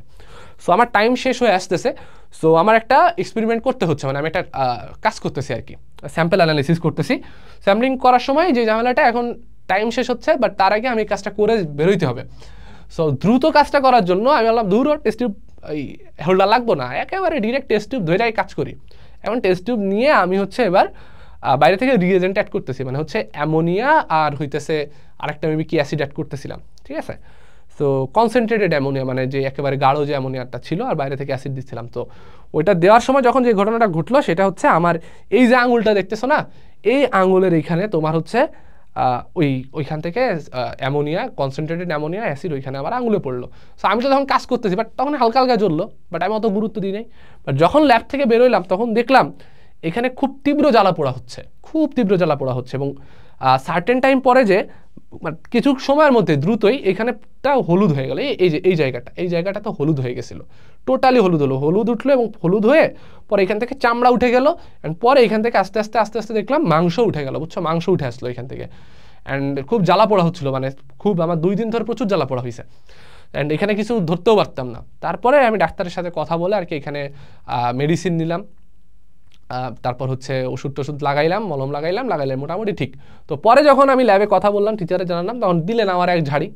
সো এটা হচ্ছে বিভিন্ন ল্যাব ম্যানার্স আছে, এই কাজগুলো করতে হয়, বা মানে এই সেফটি টুলসগুলো মেনটেন করতে হয়। বাট যদি কোনো কারণে ঝামেলা হয় তখন ল্যাবের টিচারদের জানাইতে হয়, জানালে হচ্ছে তারা এরপরে যে কাজগুলো করতে হয় বা যেই প্রসিডিউরগুলো আছে তখন তারা বলে দেন। বাট আমি তো ভয়তে বলি নাই, বাট তখন বলে এরকম কিছু হইলে আমাদের আগে বলবা, ঠিক আছে। সো ওরকম তো ঝামেলা হইতেই পারে। সো কাহিনী হচ্ছে, সো এরকম বিভিন্ন ধরনের টক্সিক সাবস্টেন্স কিন্তু আমাদের থাকে, এটার জন্য আমি গল্পটা বললাম যে এটার জন্য আমাদের কি হইতে পারে, শরীরে লাগলে বা শ্বাস প্রশ্বাসের দ্বারা শরীরে যদি প্রবেশ করে তাহলে ক্ষতি হইতে পারে। যেমন একটা উদাহরণ দিলাম, সো এরকম উদাহরণ তোমার পদার্থ কি কি আছে, বেনজিন আছে, ক্লোরোবেনজিন আছে, মিথানল আছে, সো উদাহরণগুলো মাথায় রাখো, ওকে। আচ্ছা, এরপরে কি আছে, উত্তেজক পদার্থ। এই উত্তেজক পদার্থ কি, এটা আমাদের ঢাকায় আরো বেশি দেখবা, মানে আমাদের ঢাকাতে খুব একটা পলিউটেড সিটি, তো সো এটা আরো বেশি দেখতে পারবা। আর বিশেষ করে যাদের অ্যালার্জির ঝামেলাগুলো আছে, বা অ্যাজমার প্রবলেম আছে, বা তোমার হচ্ছে রেসপিরেটরি বা শ্বাসতন্ত্রের ঝামেলাগুলো আছে, তারা আরও বেশি ফিল করতে পারবা। যেমন আমার এই প্রবলেমগুলো আছে, তোমাদেরও অনেকের আছে, আমি জানি। সো এই যে যখন তুমি রাস্তায় যাতায়াত করো তখন কি হয়, বিভিন্ন মানে দেখো না ধুলাবালি নাকে যায়, তখন বিশেষ করে যাদের অ্যালার্জি বা রেসপিরেটরি প্রবলেম আছে, তখন এই ধুলাবালি যার সাথে কি দেখবা অনেকের চোখ টোক একেবারে লাল হয়ে গেছে, হাঁচি কাশি শুরু হয়ে গেছে, তারপর ইনহেলিং প্রবলেম শুরু হয়ে গেছে, শ্বাসকষ্ট শুরু হয়ে গেছে। সো এই পলিউশনগুলো হচ্ছে বিধায় ওই বায়ুর সাথে এই পলিউটেড সাবস্টেন্সগুলো কিন্তু মিশে থাকে, যেগুলো হচ্ছে তোমার ইরিটেন্ট সাবস্টেন্স বা উত্তেজক পদার্থ, যেগুলা আমাদের যদি ত্বক, চোখ, রেসপিরেটরি যে সিস্টেমটা আছে বা সেন্সিটিভ যেই অর্গানগুলো আছে, যখন সেইখানে যখন প্রবেশ করে তখন তারা এইখানে বিভিন্ন ধরনের কি বলবো উত্তেজনা সৃষ্টি করতে পারে। হ্যাঁ, যা বিশেষ করে যাদের এই যে অ্যালার্জি জাতীয় বা অ্যাজমার প্রবলেম বা রেসপিরেটরি প্রবলেম আছে, তারা জিনিসটা আরও বেশি ফিল করতে পারে। এটা অনেকেই ফিল করে। ঢাকায় রাস্তায় এটা একেবারে প্র্যাকটিক্যাল এক্সাম্পল আমরা দেখি। সো ত্বক, চোখ, শ্বাসতন্ত্রের ক্ষতি করে আমরা বললাম। সো উদাহরণ কি আছে, সিমেন্ট ডাস্ট, দেখছো, ধুলা, লঘু অ্যাসিড, এগুলো আছে। সো এটা নিয়ে আলোচনার কিছু না, এটা তোমরা আরও বেশি ফিল করছো। আচ্ছা, এরপর আছে স্বাস্থ্য ঝুঁকিপূর্ণ পদার্থ। এগুলো হচ্ছে শরীরের মধ্যে গেলে ক্যান্সার, বা শুধু ক্যান্সার না, অন্যান্য বিভিন্ন ধরনের জটিল রোগ সৃষ্টি করতে পারে। সেরকম উদাহরণ কি কি আছে, বেনজিন, টলুইন, জাইলিন। দেখবে এখান থেকে কত কোশ্চেন আসছে, এই 4টা থেকে উদাহরণটা মাথায় রাখতে হবে। এরপরে কি আছে, তেজস্ক্রিয় পদার্থ। এই তেজস্ক্রিয় পদার্থটা কি ভাইয়া, তেজস্ক্রিয় পদার্থ হচ্ছে তারাই যাদের যাদের যাদের থেকে যেসব পদার্থ থেকে আলটিমেটলি কি হয়, তেজস্ক্রিয় রশ্মি কি কি সেইগুলা, alpha, beta, gamma. Alpha, beta, gamma নিঃসরিত হয়, তাদেরকে আমরা তেজস্ক্রিয় পদার্থ বলে থাকি, বা রেডিও অ্যাক্টিভ সাবস্টেন্স। সো এই রেডিও অ্যাক্টিভ সাবস্টেন্সগুলো কিন্তু খুব ক্ষতিকর। যেমন এই যে আমাদের রূপপুর পারমাণবিক বিদ্যুৎ কেন্দ্র তৈরি হইতেছিল না, সো ওইখানেও কিন্তু তোমার প্রচুর পরিমাণে রেডিও অ্যাক্টিভ সাবস্টেন্স এখানে কিন্তু হচ্ছে প্রডিউস হয়। সো এই যে জাতীয় পারমাণবিক বিদ্যুৎ কেন্দ্র বা হচ্ছে এই পারমাণবিক ইন্ডাস্ট্রি যেগুলো আছে, হ্যাঁ, এই রেডিও অ্যাক্টিভ ইন্ডাস্ট্রি মানে রেডিও অ্যাক্টিভ সাবস্টেন্সে যে ইন্ডাস্ট্রিগুলো কাজ করে, বা যদি এইটাকে কেন্দ্র করে কোনো বিদ্যুৎ কেন্দ্র বা শিল্প কলকারখানা গড়ে ওঠে, সেগুলো সবসময় বলা হয় কি জানো, একেবারে মানব বসতি থেকে সেগুলোর জন্য বেশ বেশ বেশ দূরে যেয়ে এই কাজগুলো করা হয়। কেন করা হয়, কারণ এখান থেকে যে রেডিও অ্যাক্টিভ সাবস্টেন্সগুলো, যে রেডিয়েশন বা রেগুলা তারা হচ্ছে যেগুলো এমিট করে, সেগুলা প্রাণীর জন্য ক্ষতিকর, জীবকুলের জন্য ক্ষতিকর। এবং চাইলেই কিন্তু এই যে যারা রেডিও অ্যাক্টিভ সাবস্টেন্সের যেসব ইন্ডাস্ট্রি বা কলকারখানা বা শিল্প কারখানা আছে যারা কাজ করে, তাদের কিন্তু চাইলেই পারমিশন গভর্নমেন্ট থেকে দেয় না। তারা দেখে যে এই রেডিও অ্যাক্টিভ সাবস্টেন্স থেকে বা এই কলকারখানা বা ইন্ডাস্ট্রিগুলো থেকে যে রেডিও অ্যাক্টিভ সাবস্টেন্স প্রডিউস হচ্ছে বা বর্জ্য বের হচ্ছে, সেই বর্জ্য ব্যবস্থাপনার জন্য অ্যাকচুয়ালি তারা ঠিক মতো প্রিকশন নিচ্ছে কিনা এগুলো দেখা খুব জরুরি, বুঝছো? যদিও বাংলাদেশে দেখা হয় না কিনা একটা কোয়েশ্চেনের ব্যাপার। সেই রেডিও অ্যাক্টিভ সাবস্টেন্স আমাদের শরীরের জন্য ক্ষতিকারী। হ্যাঁ, এইসব পদার্থ থেকে ক্ষতিকারক রশ্মি বের হয় যে ক্যান্সার সৃষ্টি করতে পারে। উদাহরণ কি? খুব ইম্পর্টেন্ট, এই দুটা থেকে পরীক্ষায় পাবাই, ইউরেনিয়াম, রেডিয়াম। ওকে ওকে, ডান। আচ্ছা, এরপরে দেখো পরিবেশের জন্য ক্ষতিকর, এনভায়রনমেন্টের জন্য প্রবলেম যেগুলো করে, ঠিক আছে, ডেঞ্জারাস ফর এনভায়রনমেন্ট, পরিবেশের উদ্ভিদ ও প্রাণী উভয়ের জন্য ক্ষতিকর। কি কি? লেড, মার্কারি, ঠিক আছে, লেড, মার্কারি। সো এই যে লেড, মার্কারি বা এই জাতীয় যে ভারী ধাতুগুলো আছে না, ভারী ধাতু যেগুলো আছে, এরা কিন্তু তোমার কি করতে পারে ভাইয়া বলেন তো? বায়ু দূষণেও ভূমিকা রাখে, বায়ু দূষণের জন্য দায়ী, বুঝছো? বায়ু দূষণের জন্য দায়ী এই ভারী ধাতুগুলা। বইতে রিডিং দিবা, পাবা। ওকে, এরপর ক্ষত সৃষ্টি করে, ওই যে বলছিলাম না, ওই যে মনে আছে অ্যামোনিয়া, HCl এর কথা বলছিলাম, শরীরে লাগলে ক্ষত সৃষ্টি করে। এই যে দেখো sulphuric acid, HCl, sodium hydroxide, এইগুলা অ্যাসিড। তারপর স্ট্রং বেস যেগুলো আছে ওইগুলা। এরপর আছে জারক পদার্থ, শ্বাসকষ্ট সৃষ্টি করতে পারে, পেটে গেলে ডায়রিয়া হইতে পারে। Chlorine, potassium permanganate, potassium dichromate. So এটাও হচ্ছে জারক জাতীয় পদার্থ, এগুলো আমাদের শরীরের জন্য ক্ষতিকর। সো এখন এইটা তো আমার এমসিকিউর জন্য মনে রাখতেই হবে। শুধু এটা না, তোমার এমসিকিউতে অনেক সময় কিন্তু এই নামগুলো দিয়ে দিবে না, এই এক একটা পদার্থের জন্য প্রপার্টিসের উপর বেস করে এক এক ধরনের সাইন আছে, ওই সাইনগুলো আমাদের মাথায় রাখতে হবে। ওই সাইনগুলোর উপর বেস করে বা ডিপেন্ড করে কিন্তু আমাদের কোয়েশ্চেন আসবে। সো চলো সাইনগুলো দেখে নিই। এই যে দেখো দাহ্য পদার্থ, সাইনগুলো দেখছো? ওকে, আচ্ছা, এখানে একটু উল্টাই দিছে, বুঝছো? এখানে উল্টাই দিছে, এটা অ্যাকচুয়ালি দাহ্য পদার্থ না, এখানে উল্টাই দিছে। দাঁড়াও দেখাই, এটা দাহ্য পদার্থ না, এখানে উল্টাই দিছে অ্যাকচুয়ালি। এটা অ্যাকচুয়ালি দাহ্য পদার্থ না ভাইয়া, বুঝছো? এইটা অ্যাকচুয়ালি দাহ্য পদার্থ না। দাহ্য পদার্থ কোনটা দেখো তো? দাহ্য পদার্থ হচ্ছে এইটা, এখানে উল্টাই দিছে, এটা দাহ্য পদার্থ না। দাহ্য পদার্থ হচ্ছে এইটা। আর বিস্ফোরক পদার্থ কোনটা? এখানে একটার গাড়ি আর একটা দিয়ে দিছে। বিস্ফোরক পদার্থ কোনটা? বিস্ফোরক পদার্থ হচ্ছে এটা, বুঝতে পারছো? এইটা হচ্ছে বিস্ফোরক পদার্থ, এটা হচ্ছে বিস্ফোরক পদার্থ। আমি লিখে দিচ্ছি, এটা হচ্ছে বিস্ফোরক পদার্থ, এইটা হচ্ছে দাহ্য পদার্থ। ওকে ওকে, ডান। এরপরে তোমার আছে হচ্ছে বিষাক্ত পদার্থ আছে, বিপজ্জনক আছে। আচ্ছা, বিষাক্ত পদার্থ এটা ছাড়াও একটা ইয়ে আছে, এটা আমরা মনে রাখবো না, আমাদের বইতে যেটা দেওয়া আছে। বিষাক্ত পদার্থের উদাহরণ, সাইন যেটা, এটা মনে রাখতে হবে। বিষাক্ত পদার্থের সাইন হচ্ছে এটা, এটা না, এটা হচ্ছে বিষাক্ত পদার্থের সাইন, ঠিক আছে? এটা হচ্ছে বিষাক্ত পদার্থের সাইন। ধরো আমি উপরে এঁকে দিচ্ছি, প্যারা নাই। বিষাক্ত পদার্থের সাইন হচ্ছে এইটা, বিষাক্ত পদার্থের সাইন হচ্ছে এইটা, ঠিক আছে? এটা হচ্ছে বিষাক্ত পদার্থের সাইন। এটা হচ্ছে বিষাক্ত পদার্থ, টক্সিক সাবস্টেন্স বোঝায়, টক্সিক। এটা হচ্ছে বিষাক্ত পদার্থের সাইন। ওকে, সো এখান থেকে আমাদের যেগুলো লাগবে দেখো, দাহ্য পদার্থ সাইনটা মাথায় রাখতে হবে। ওকে, তারপর হচ্ছে তোমার এটা তো বিস্ফোরক, এটা হচ্ছে দাহ্য। ওকে, দেন তোমার আছে হচ্ছে ক্ষয়কারক, লাগতেছে না? এটা তো তোমার হচ্ছে বিপজ্জনক, এটা লাগবে। বিষাক্ত, এটা দেখালাম। পরিবেশ ঝুঁকি লাগবে, স্বাস্থ্য ঝুঁকি লাগবে, তেজস্ক্রিয়, এটাও ইম্পর্টেন্ট, তেজস্ক্রিয়টা লাগবে, বুঝতে পারছো? সো এই সাইনগুলো আমাদের মাথায় রাখতে হবে, যে বিভিন্ন কেমিক্যাল যখন কিনবা তখন দেখবা এই কোন সাইনটা দেওয়া আছে, সেই অনুযায়ী তুমি কাজ করবা। সো যেটা তোমার বিস্ফোরক পদার্থ, সেগুলোতে তুমি আঘাত লাগতে দিবা না, আগুন লাগতে দিবা না। যেগুলো দাহ্য পদার্থ, সেগুলো আগুন লাগতে দিবা না। যেগুলো পরিবেশের ঝুঁকি আছে, ওইগুলো একটু সিম্পলি ডিল করতে হবে। যদি সেটা স্বাস্থ্য ঝুঁকি থাকে বা ক্ষয়কারক হয়, সেটাও আমরা আমাদের বডিতে যেন টাচ না লাগে, সেগুলো আমার মেনটেন করতে হবে। সো এরপরে যেটা করতে হবে দেখো, একটু বলে রাখি, সেটা হচ্ছে এই যে পদার্থগুলো আছে না, বাট এগুলো তো একটা পদার্থের ইন্ডিভিজুয়াল প্রপার্টিস, যেগুলো ক্ষতি তোমার করবে। এই জন্যই তো এর এক একটা সাইন দিয়ে এর কি কি প্রবলেম আছে সেইগুলো তো তোমার মেনশন করে দিছে। সো তখন তোমার এখানে কি নিতে হবে? প্রিকশন নিতে হবে, প্রতিরোধ ব্যবস্থা নিতে হবে। সো এইগুলোর জন্য তুমি কি ইউজ করবা? এইগুলোর জন্য তোমার হচ্ছে গগলস আছে, সেফটি গগলস আছে, ঠিক আছে? গগলস আছে, তারপর হচ্ছে অ্যাপ্রন আছে। আমরা ল্যাবে কিন্তু অ্যাপ্রন ছাড়া ঢুকতে দেয় না, বুঝছো? অ্যাপ্রন আছে, বা হচ্ছে ল্যাব কোট যেটা আছে, ল্যাব কোট আছে, ঠিক আছে?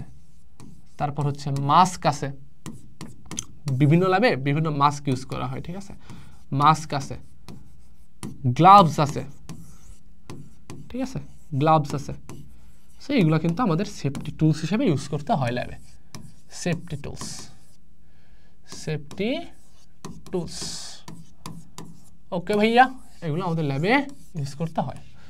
গগলস হচ্ছে কি চোখে পড়ে, যেন কোনো বিষাক্ত ধোঁয়াটা আমাদের চোখে না লাগে বা কোনো কেমিক্যাল ছিটে যেন চোখে না লাগে, শরীরের ক্ষতি না করতে পারে। অ্যাপ্রন বা ল্যাব কোট আমাদের বডিকে প্রোটেক্ট করে। মাস্ক আমাদের নাকটাকে ঢেকে রাখে যেন কোনো কেমিক্যাল বা কোনো বিষাক্ত ধোঁয়া আমাদের নাকে গিয়ে রেসপিরেটরি যে সিস্টেম সেটাকে ক্ষতি না করে। গ্লাভস কেন পরি? গ্লাভস পরে হচ্ছে হাতে বা আমাদের বডি থেকে যেন বিষাক্ত পদার্থগুলো টাচ না লাগে, একটা দূরে থাকতে পারে। এইগুলোর জন্য আমরা ইউজুয়ালি এই সেফটি টুলসগুলো ইউজ করে থাকি। ওকে ওকে, ডান। তো চলো এখন আমরা আমাদের নেক্সট টপিকটাতে চলে যাই। মোটামুটি আমাদের কনসেপ্ট এই চ্যাপ্টারের জন্য ওয়ান শটে যা যা লাগে আমরা ক্লিয়ার করে ফেলছি। এখন আমরা চলে যাব আমাদের ডিরেক্ট সিকিউ প্র্যাকটিসে। ওকে, তো লেটস স্টার্ট। তো ফার্স্টে দেখো কি বলছে, অ্যালকেমি কি? আমরা প্রথম স্লাইডে দেখছিলাম, তাই না? অ্যালকেমি কি?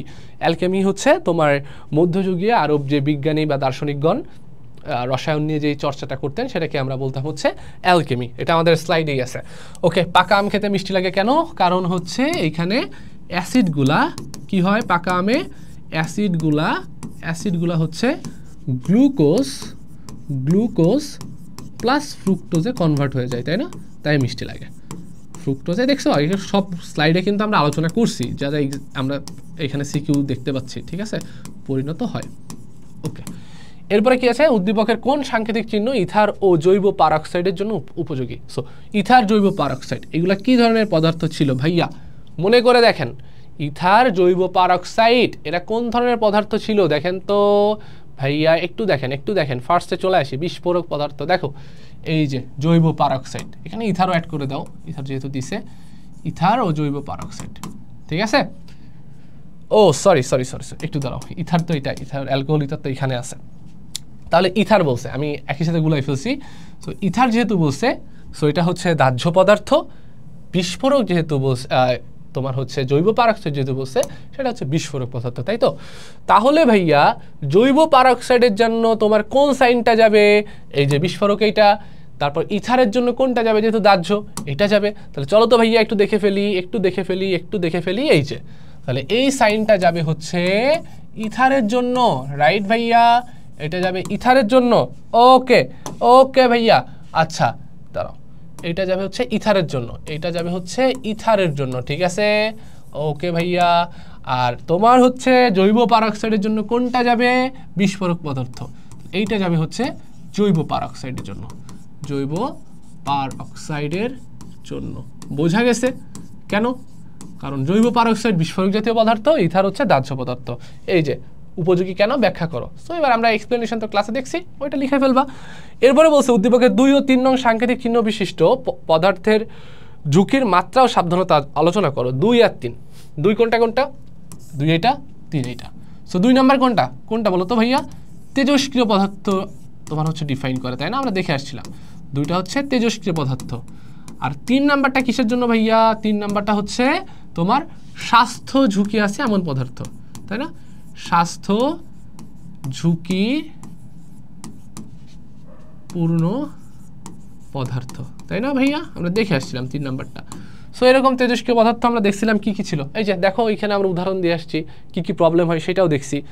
কই গেল ভাইয়া? একটু দেখি। তেজস্ক্রিয় পদার্থ, ইউরেনিয়াম, রেডিয়াম, এসব পদার্থ থেকে ক্ষতিকারক রশ্মি বের হয়। আমরা বলছিলাম না আলফা, বিটা, গামা, যেগুলো আমাদের যখন শরীরে লাগে, হ্যাঁ, তখন সেটা আমাদের শরীরের বিভিন্ন ক্ষয়ক্ষতি করতে পারে। ক্ষয়ক্ষতি বলতে কি? বিভিন্ন ধরনের রোগ সৃষ্টি করতে পারে, যেমন ক্যান্সার সৃষ্টি করতে পারে। ওকে, এটা গেল হচ্ছে আমার কিসের? তেজস্ক্রিয় পদার্থের উদাহরণ। এইটা ছাড়াও আমার কি ছিল?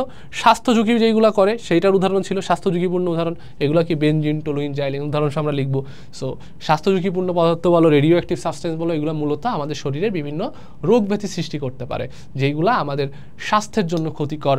আমাদের রেগুলার ডে টু ডে লাইফের জন্য একটা হেলদি লাইফ যেটা দরকার, একটা হেলদি বডি যেটা দরকার, সেটার জন্য এই সাবস্টেন্সগুলো আমাদের কি করে? বাধা সৃষ্টি করে। সো উদাহরণ দিয়ে দিবা, benzene, toluene, xylene, uranium, radium, দেখবা মোটামুটি ফুল মার্ক পেয়ে গেছো, প্যারা নাই। একটু আমরা ক্লাসে যে আলোচনা করছি, ব্যাখ্যাগুলো দিছি, ওইগুলো সুন্দর মতো সাজায় লিখে ফেললে ডান। আচ্ছা, এরপরে কি বলছে? রসায়ন কি? এইটা যদি তোমাদের বলে দেওয়া লাগে রসায়ন কি, তাহলে কেমিস্ট্রি একেবারে কি পড়া বাদ দেওয়া উচিত, এটা বলা লাগবে রসায়নকে, এটা তোমরা প্রত্যেকেই পারবা। এরপরে কি বলছে, রসায়ন অনুসন্ধান প্রক্রিয়ার ধাপসমূহ ফ্লোচার্ট আকারে লিখো। এই যে 6টা যে ধাপ ছিল ফ্লোচার্ট, ফ্লোচার্ট বলতে কি বোঝাচ্ছে জানো? ফ্লোচার্ট বলতে আমরা তো পয়েন্ট আকারে পড়ছিলাম, ওই পয়েন্ট আকারে করা যাবে না, ওই পয়েন্টগুলো জাস্ট এইভাবে দিতে হবে, একটা, তারপর এরকম দিবা, দুইটা, তারপর হচ্ছে এরকম দিবা, তিনটা, 3 নাম্বার যেটা, তারপর এটা দিবা, 4 নাম্বার যে পয়েন্টটা ছিল, তারপর এরকম দিলে 5 নাম্বার যে পয়েন্টটা ছিল, তারপর এরকম দিলে 6 নাম্বার যে পয়েন্টটা ছিল, দিয়ে এই যে 6টা পয়েন্ট 1 2 3 4 5 6, এই যে আমরা 6টা পয়েন্ট পড়ছিলাম না, দেখো তো ভাইয়া, লক্ষ্য করো এই যে 6টা পয়েন্ট। প্রথমটা বিষয়বস্তু নির্ধারণ, পরে ছিল বই বা পূর্বের গবেষণাপত্রের সাহায্যে বিষয়বস্তু সম্পর্কে কিছু ধারণা নেওয়া, 3 নাম্বার ছিল প্রয়োজনীয় বস্তু পরীক্ষা প্রণালী নির্ধারণ, 4 ছিল পরীক্ষণ, 5 ছিল তথ্য সংগ্রহ তথ্যের বিশ্লেষণ, 6 ছিল ফলাফল ও ফলাফল নিয়ে আলোচনা। সো এইগুলাই হচ্ছে জাস্ট পয়েন্ট আকারে আমরা এখানে লিখছিলাম, এটা হচ্ছে ফ্লো চার্ট আকারে, মানে এই বক্স আকারে তীর চিহ্ন অ্যারো সাইন দিয়ে পরপর লিখে দিবা, ডান। আচ্ছা, পরে কি বলছে দেখো, দৈনন্দিন কোনটা করতেছিলাম, এটা না পরেরটা, কই গেল? আচ্ছা, এবার গ নাম্বার, উদ্দীপকের আলোকে দৈনন্দিন জীবনে রসায়নের ভূমিকা বর্ণনা করো।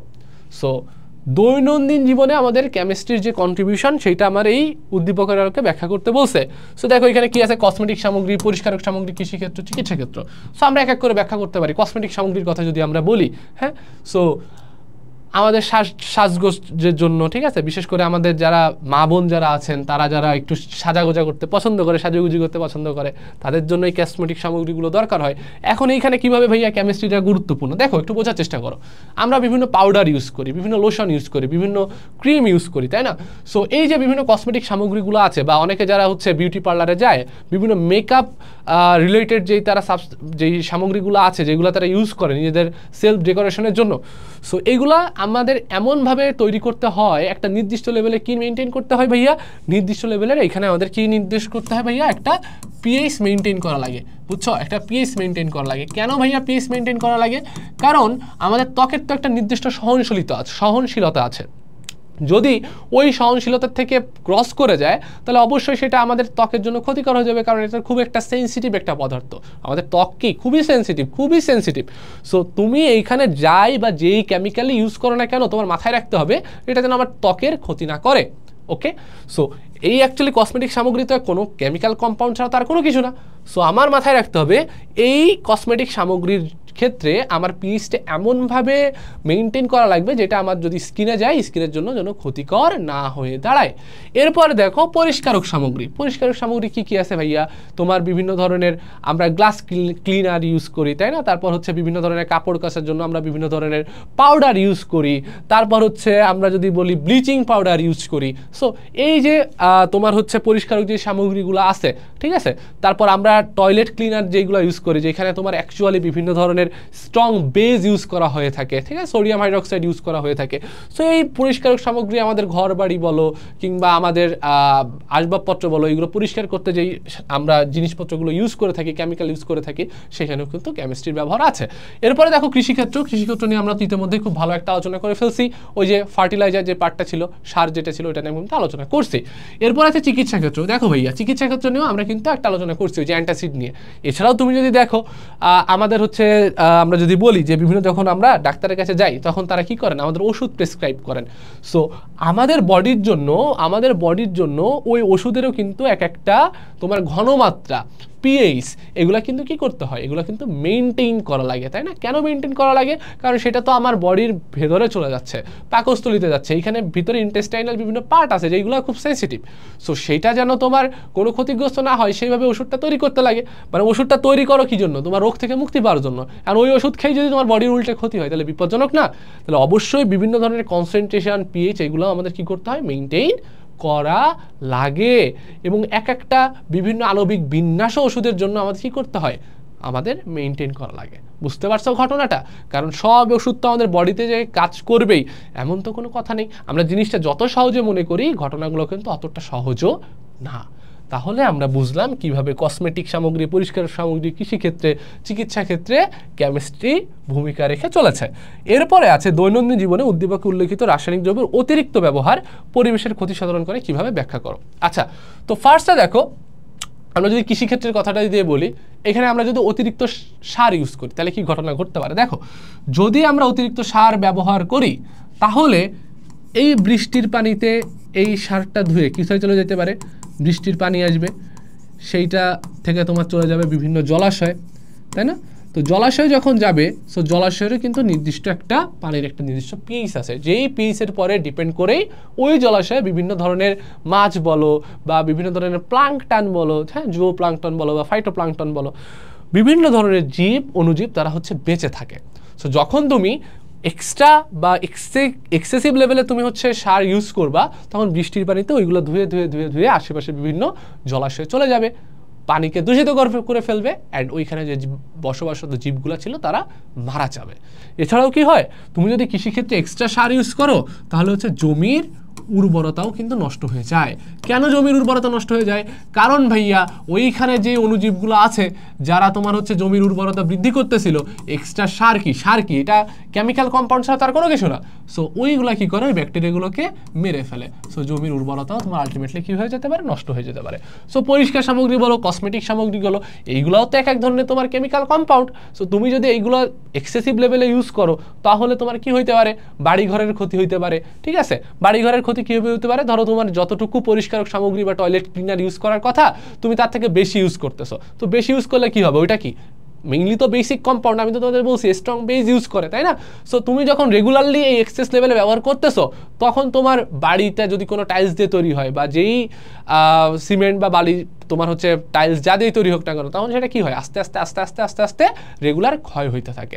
তারপরে তোমার কি আরও কি ঝামেলা হইতে পারে ভাইয়া, এইগুলো তোমার পরিবেশ দূষণের কারণ হয়েও দাঁড়ায়। কারণ তুমি যদি এক্সেস লেভেলের যদি এখানে ইউজ করো কোনো কেমিক্যাল কম্পাউন্ড, তাহলে সেইটা জলের মাধ্যমে আলটিমেটলি কোথায় চলে যাচ্ছে, মেইন তো পানি। সো পানির মাধ্যমে ফ্লো করে সেটা আলটিমেটলি বাইরে চলে যাচ্ছে, এবং বাইরে যেয়ে তোমার সেটা নয় কোনো জমিতে পড়তেছে, নয় কারোর জলাশয়ে পড়তেছে। ঠিক আছে, সো আবার কি হয়, ওই জলাশয়ে আমরা বিভিন্ন সময় বিভিন্নভাবে স্নান করতে যাই বা খাবারের পানি তুলি। সো ওইগুলা যখন এই কেমিক্যাল কম্পাউন্ডগুলো যখন ওই বিভিন্ন জলাশয়ে চলে যাইতেছে, আলটিমেটলি আমাদের জীবজগতের উপরেই সেটা হুমকির স্বরূপ হয়ে দাঁড়াচ্ছে। ক্লিয়ার? ওকে। আচ্ছা, এরপরের কোশ্চেনে চলে যাই। দেখো কি বলছে, তাপ উৎপত্তি বিক্রিয়া কাকে বলে, পিঁপড়ার কামড়ে ক্ষতস্থানে চুন লাগানো হয় কেন? এগুলা চ্যাপ্টার 7-এ লেয়া আছে, এটা আমার এই চ্যাপ্টারে না, আলোচনা করার দরকার নেই। ল্যাবরেটরিতে এ এবং বি এর ব্যবহার আবশ্যক কেন, ব্যাখ্যা করো। এটা কি, এটা হচ্ছে তোমার সেই অ্যাপ্রন, এটা হচ্ছে তোমার সেই অ্যাপ্রন। আচ্ছা, বিটা কি, বিটা হচ্ছে তোমার সেই সেফটি গগলস, বিটা হচ্ছে তোমার সেই সেফটি গগলস। ঠিক আছে, সো এটা আমরা কেন ইউজ করি, কারণ অনেক রিজন আছে। যেমন ধরো চোখে যেন কেমিক্যাল ছিটে না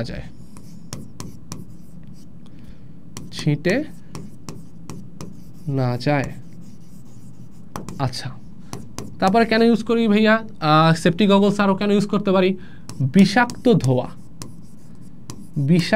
ধোঁয়া যেন চোখের ক্ষতি না করতে পারে, যেন চোখের ক্ষতি না করে।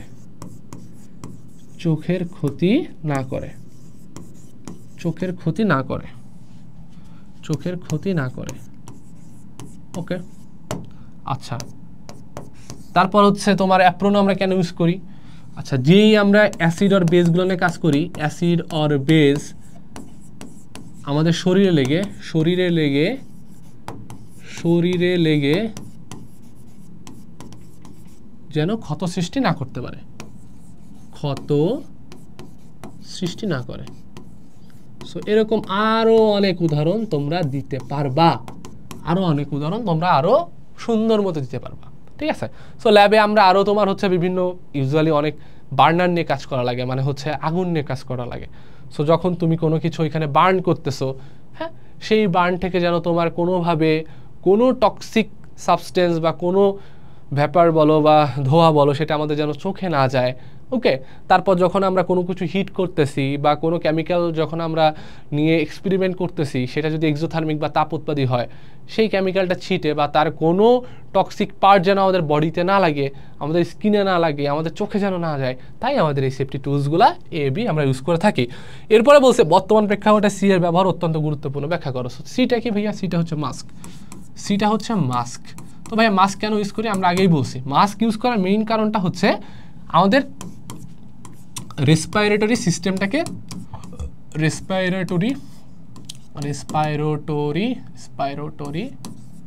সিস্টেমকে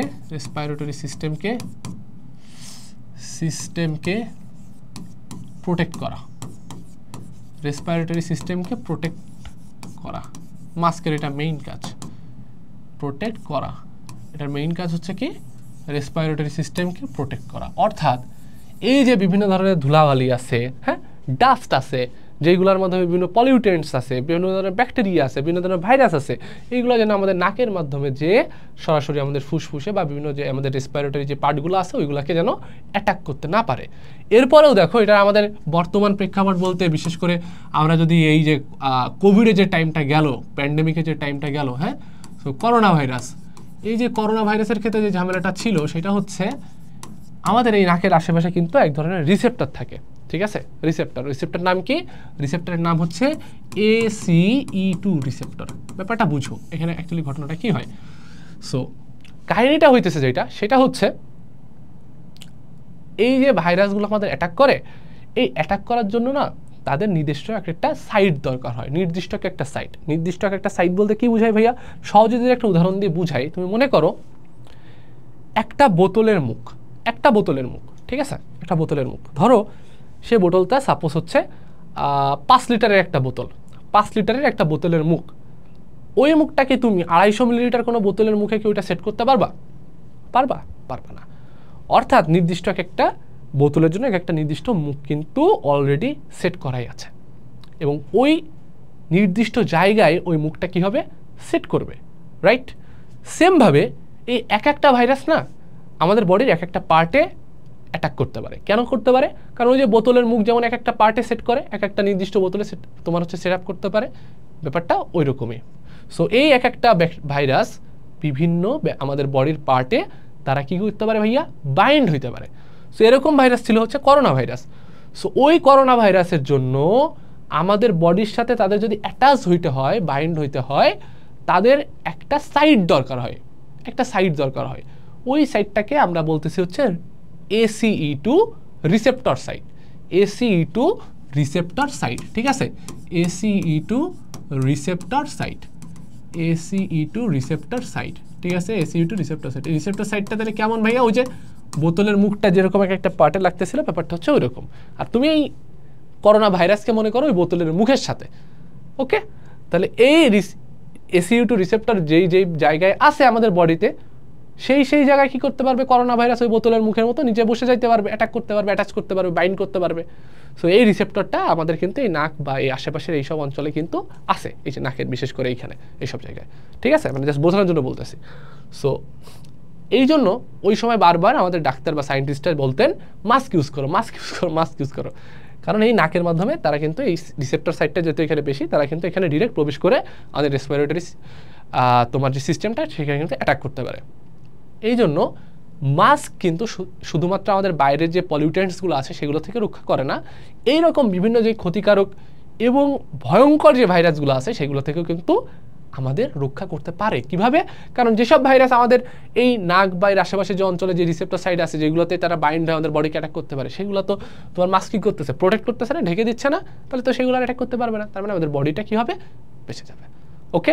তার মানে বিভিন্ন ক্ষতিকারক কেমিক্যাল কম্পাউন্ডস যেন সেই ধোঁয়াটা আমাদের বডিতে না পৌঁছায়। বডিতে পৌঁছাবে কী হবে? নয় মুখের মাধ্যমে, নয় হচ্ছে নাকের মাধ্যমে। সো এটা যদি প্রোটেক্টই থাকে, সো এটা তো ঢুকতে পারবে না। বিভিন্ন পলিউটেন্টস, এয়ার পলিউটেন্টস, বিভিন্ন ভাইরাস, বিভিন্ন ব্যাকটেরিয়া, কোভিড মানে করোনা ভাইরাস, এগুলো যেন আমাদের বডিতে অ্যাটাক করতে না পারে। বিভিন্ন কেমিক্যাল সাবস্টেন্স, টক্সিক সাবস্টেন্সের যেই ধোঁয়াটা আছে, ভ্যাপারগুলো আছে, সেগুলো যেন আমাদের বডিতে প্রবেশ করতে না পারে। এগুলো থেকে মোটামুটি আমাদের প্রোটেকশন কে দিবে? মাস্ক দিবে। ক্লিয়ার ভাইয়া? ডান। এরপরে কোশ্চেনে চলে যাই। দেখো কি আছে, দহন কাকে বলে? আমরা পড়ানোর সময় বলে আসছি, রাইট? দহন কাকে বলে? ওকে, এরপরে বলছে বিজ্ঞান ও অন্যান্য শাখার সাথে রসায়নের কি যোগসূত্র আছে। সো আমরা কিন্তু মোটামুটি হোল ক্লাসে কিভাবে রসায়নের সাথে যোগসূত্রগুলো আছে আমরা কিন্তু এটা পড়ছি। বায়োলজির সাথে কিভাবে আছে, ওই অ্যান্টাসিড নিয়ে চিকিৎসা ক্ষেত্রের সাথে বলছি। ফিজিক্সের সাথে কিভাবে আছে, ঠিক আছে? তারপর অন্যান্য আরও যেই পার্টগুলো আছে আমাদের দৈনন্দিন জীবনের কথা যদি বলি, সেইগুলোর সাথেও কীভাবে যুক্ত আছে এগুলো কিন্তু আমাদের মোটামুটি আইডিয়া আমরা পেয়ে গেছি। এবং বইতে দেখবে সুন্দর একটা চার্টে আছে, ওইটা দেখলে তোমরা সুন্দর মতো লিখে ফেলতে পারবা। এরপরে বলছে উদ্দীপকের 1 নং বিক্রিয়ায় উৎপন্ন এই গ্যাসটি মানুষের জন্য মারাত্মক ক্ষতিকর। ব্যাখ্যা করো। 1 নং গ্যাস কি? 1 নং গ্যাসটা হচ্ছে, দেখো ওই যে আমি চারটা করে দিয়েছিলাম না, অসম্পূর্ণ দহন। সো এটা হচ্ছে কার্বন মনোক্সাইড।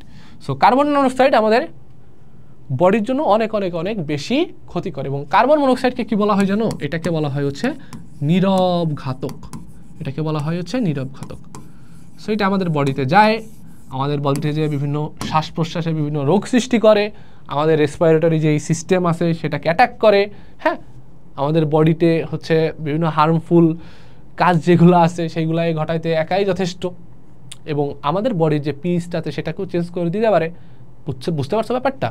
অ্যান্ড যেটা করে, এটা যেহেতু একটা পলিউটেন্টস, টক্সিক সাবস্টেন্স, আমাদের বডিতে গেলে অবশ্যই এই বিষক্রিয়ার জন্য আমাদের রেসপিরেটরি রিলেটেড বা শ্বাসতন্ত্রের ক্ষতির মাধ্যমে আমাদের শারীরিক বিভিন্ন সমস্যা দেখা দিতে পারে। সো মোটামুটি একটা আইডিয়া আমরা পাইলাম। এরপরে কি বলছে? পরিবেশের উপর উদ্দীপকের 2 নং বিক্রিয়ায় উৎপন্ন বি গ্যাসটির বিরূপ প্রভাব রয়েছে, যদিও এর ব্যবহার অত্যন্ত ব্যাপক। ব্যাখ্যা করো। 2 নংকে দেখো পূর্ণ দহন, তার মানে হচ্ছে কার্বন ডাইঅক্সাইড। এই কার্বন ডাইঅক্সাইডের যে ব্যবহার আছে সেইটা হচ্ছে আমাদের জানতে বলছে। সো ফার্স্টে যদি আমরা বলি যে এর ব্যবহার কি থাকতে পারে, দেখো আমাদের মানব সভ্যতার জন্য কি দরকার? খাদ্য দরকার। বাট প্রাণী আমরা যারা আছি তারা কি নিজের খাদ্য নিজে তৈরি করতে পারি না। কে তৈরি করতে পারে? উদ্ভিদ। সো উদ্ভিদের নিজের খাদ্য নিজে তৈরি করার জন্য কি দরকার? কার্বন ডাইঅক্সাইড দরকার। সে কিন্তু বায়ু থেকে কার্বন ডাইঅক্সাইড ধরে। সো একটা গেল ভালো দিক। আরও একটা দিক আছে, যেমন ধরো আমরা এই যে কি খাই, মোজো খাই না, কোল্ড ড্রিঙ্কস খাই না, তো ওইখানে কি করা হয় জানো? ওইখানে উচ্চ চাপে কার্বন ডাইঅক্সাইড মিশ্রিত করা হয়। তাহলে কোল্ড ড্রিঙ্কসে কি করা হয় ভাইয়া, বা বিভিন্ন সফট ড্রিঙ্কসে হচ্ছে উচ্চ চাপে, সফট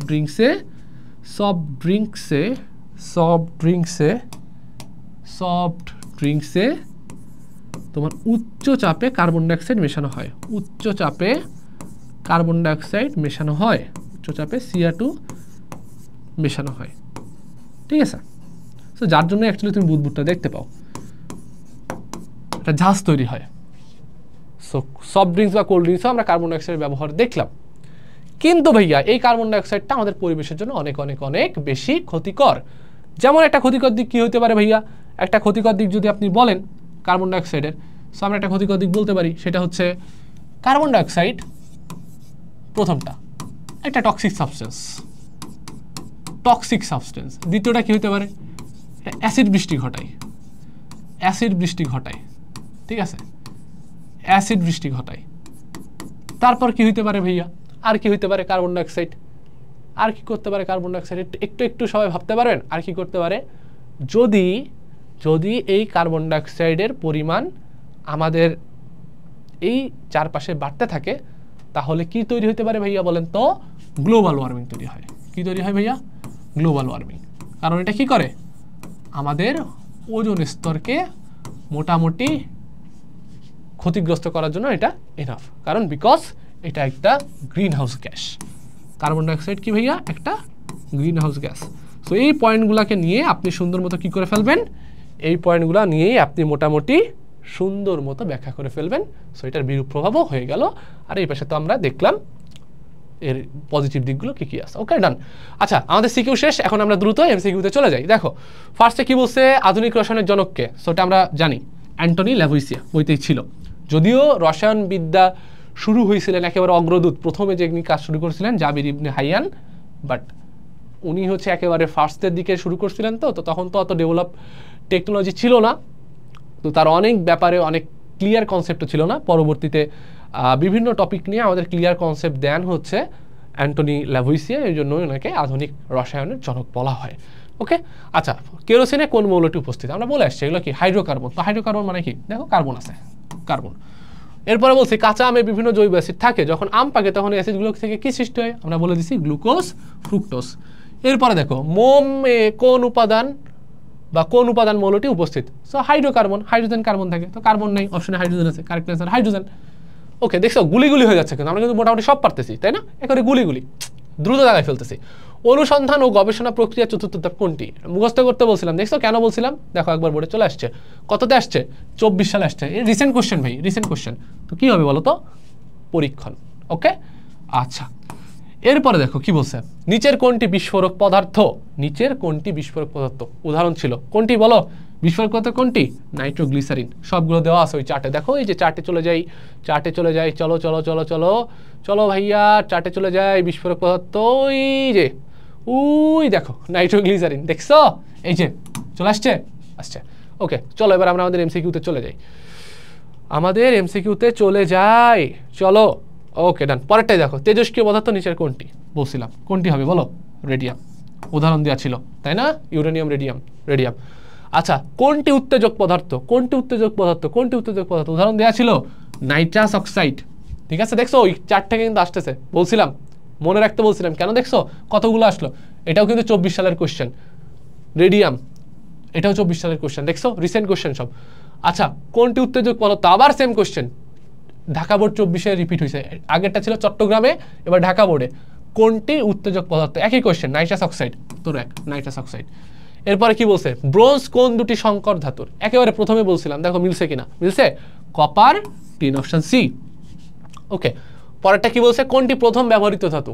একেবারে পিওর জ্ঞানমূলক কোশ্চেন, তোমাদের পারা উচিত, অরাম বা গোল্ড। ওকে, কেরোসিন ও মোমের মূল উপাদান কি? এই একই কোশ্চেন, দেখো 3 ভাবেই কোশ্চেনটা আসলো, হাইড্রোকার্বন, বি। এরপরে কি বলছে দেখো, কাঁচা আমে কোন অ্যাসিড বিদ্যমান? কোন অ্যাসিড? ম্যালোইক অ্যাসিড। ওকে, ডান। এরপরে কি বলছে দেখো, পাকস্থলীতে কোনটি জমা হলে পেটে অ্যাসিডিটির সমস্যা হয়? কি বুঝাইছি না, ডিটেলসে বুঝাইছি। কোনটা? হাইড্রোক্লোরিক অ্যাসিড, অতিরিক্ত হাইড্রোক্লোরিক অ্যাসিড। পরে কি বলছে, কোন মৌলটি বায়ু দূষণের জন্য দায়ী? বলছিলাম, লিখে দিয়েছিলাম ওই যে ভারী মৌল, পড়ার সময় মনে আছে? কোনটা? তাহলে দেখো লেড। ওকে, ডান। এরপরে কি বলছে, রসায়ন গবেষণা প্রক্রিয়া তৃতীয় ধাপ কোনটি? তৃতীয় ধাপ কোনটা ছিল ভাইয়া? তৃতীয় ধাপ কোনটা ছিল?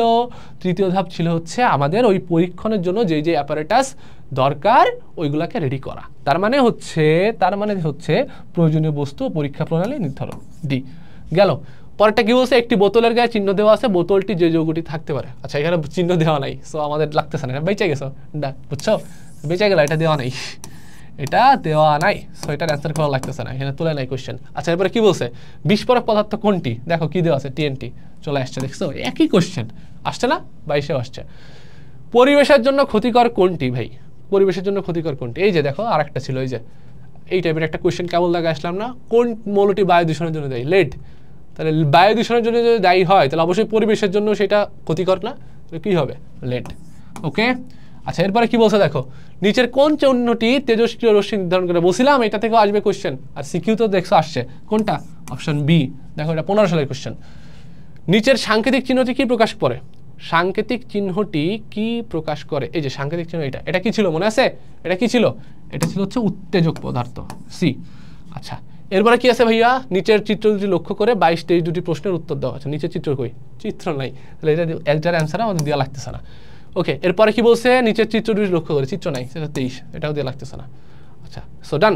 মোটামুটি দেখছো আমাদের কিন্তু যা পড়ছিলাম প্রথম থেকে শেষ পর্যন্ত আমাদের সেইগুলাই কিন্তু বোর্ডে কোয়েশ্চেন রিপিট করছে। যেহেতু এটা ওয়ান শট ক্লাস, সো আমরা তো খুব ডিপে যেয়ে পড়াবো না, তারপরেও কনসেপ্ট ক্লিয়ার রেখে যতটুকু আমরা পড়ানো যায়, যেন আমরা এক্সাম থেকে এখান থেকে যে এমসিকিউ যে সিকিউ আসুক অ্যান্সার করতে পারি, ততটুকু আমরা মোর দ্যান এনাফ খুব ভালোভাবে সেটা শেষ করছি। অ্যান্ড ওই টপিক বা ওই কনসেপ্ট রিলেটেড যা যা আছে সব কিছু ক্লিয়ার করে, ঠিক আছে?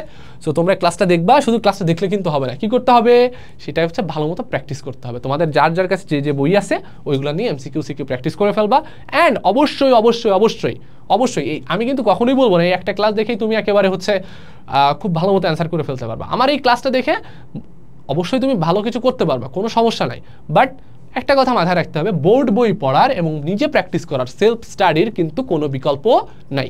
সো এই ক্লাসটা দেখে বসে থাকলে হবে না, এটা নোট ডাউন করবা, দেন প্র্যাকটিস করবা, বইটা রিডিং দিবা, and you will be the boss. Okay, so সবাই ভালো থাকো, সুস্থ থাকো এবং তোমাদের পরীক্ষার জন্য অনেক অনেক শুভকামনা। Good bye, tata.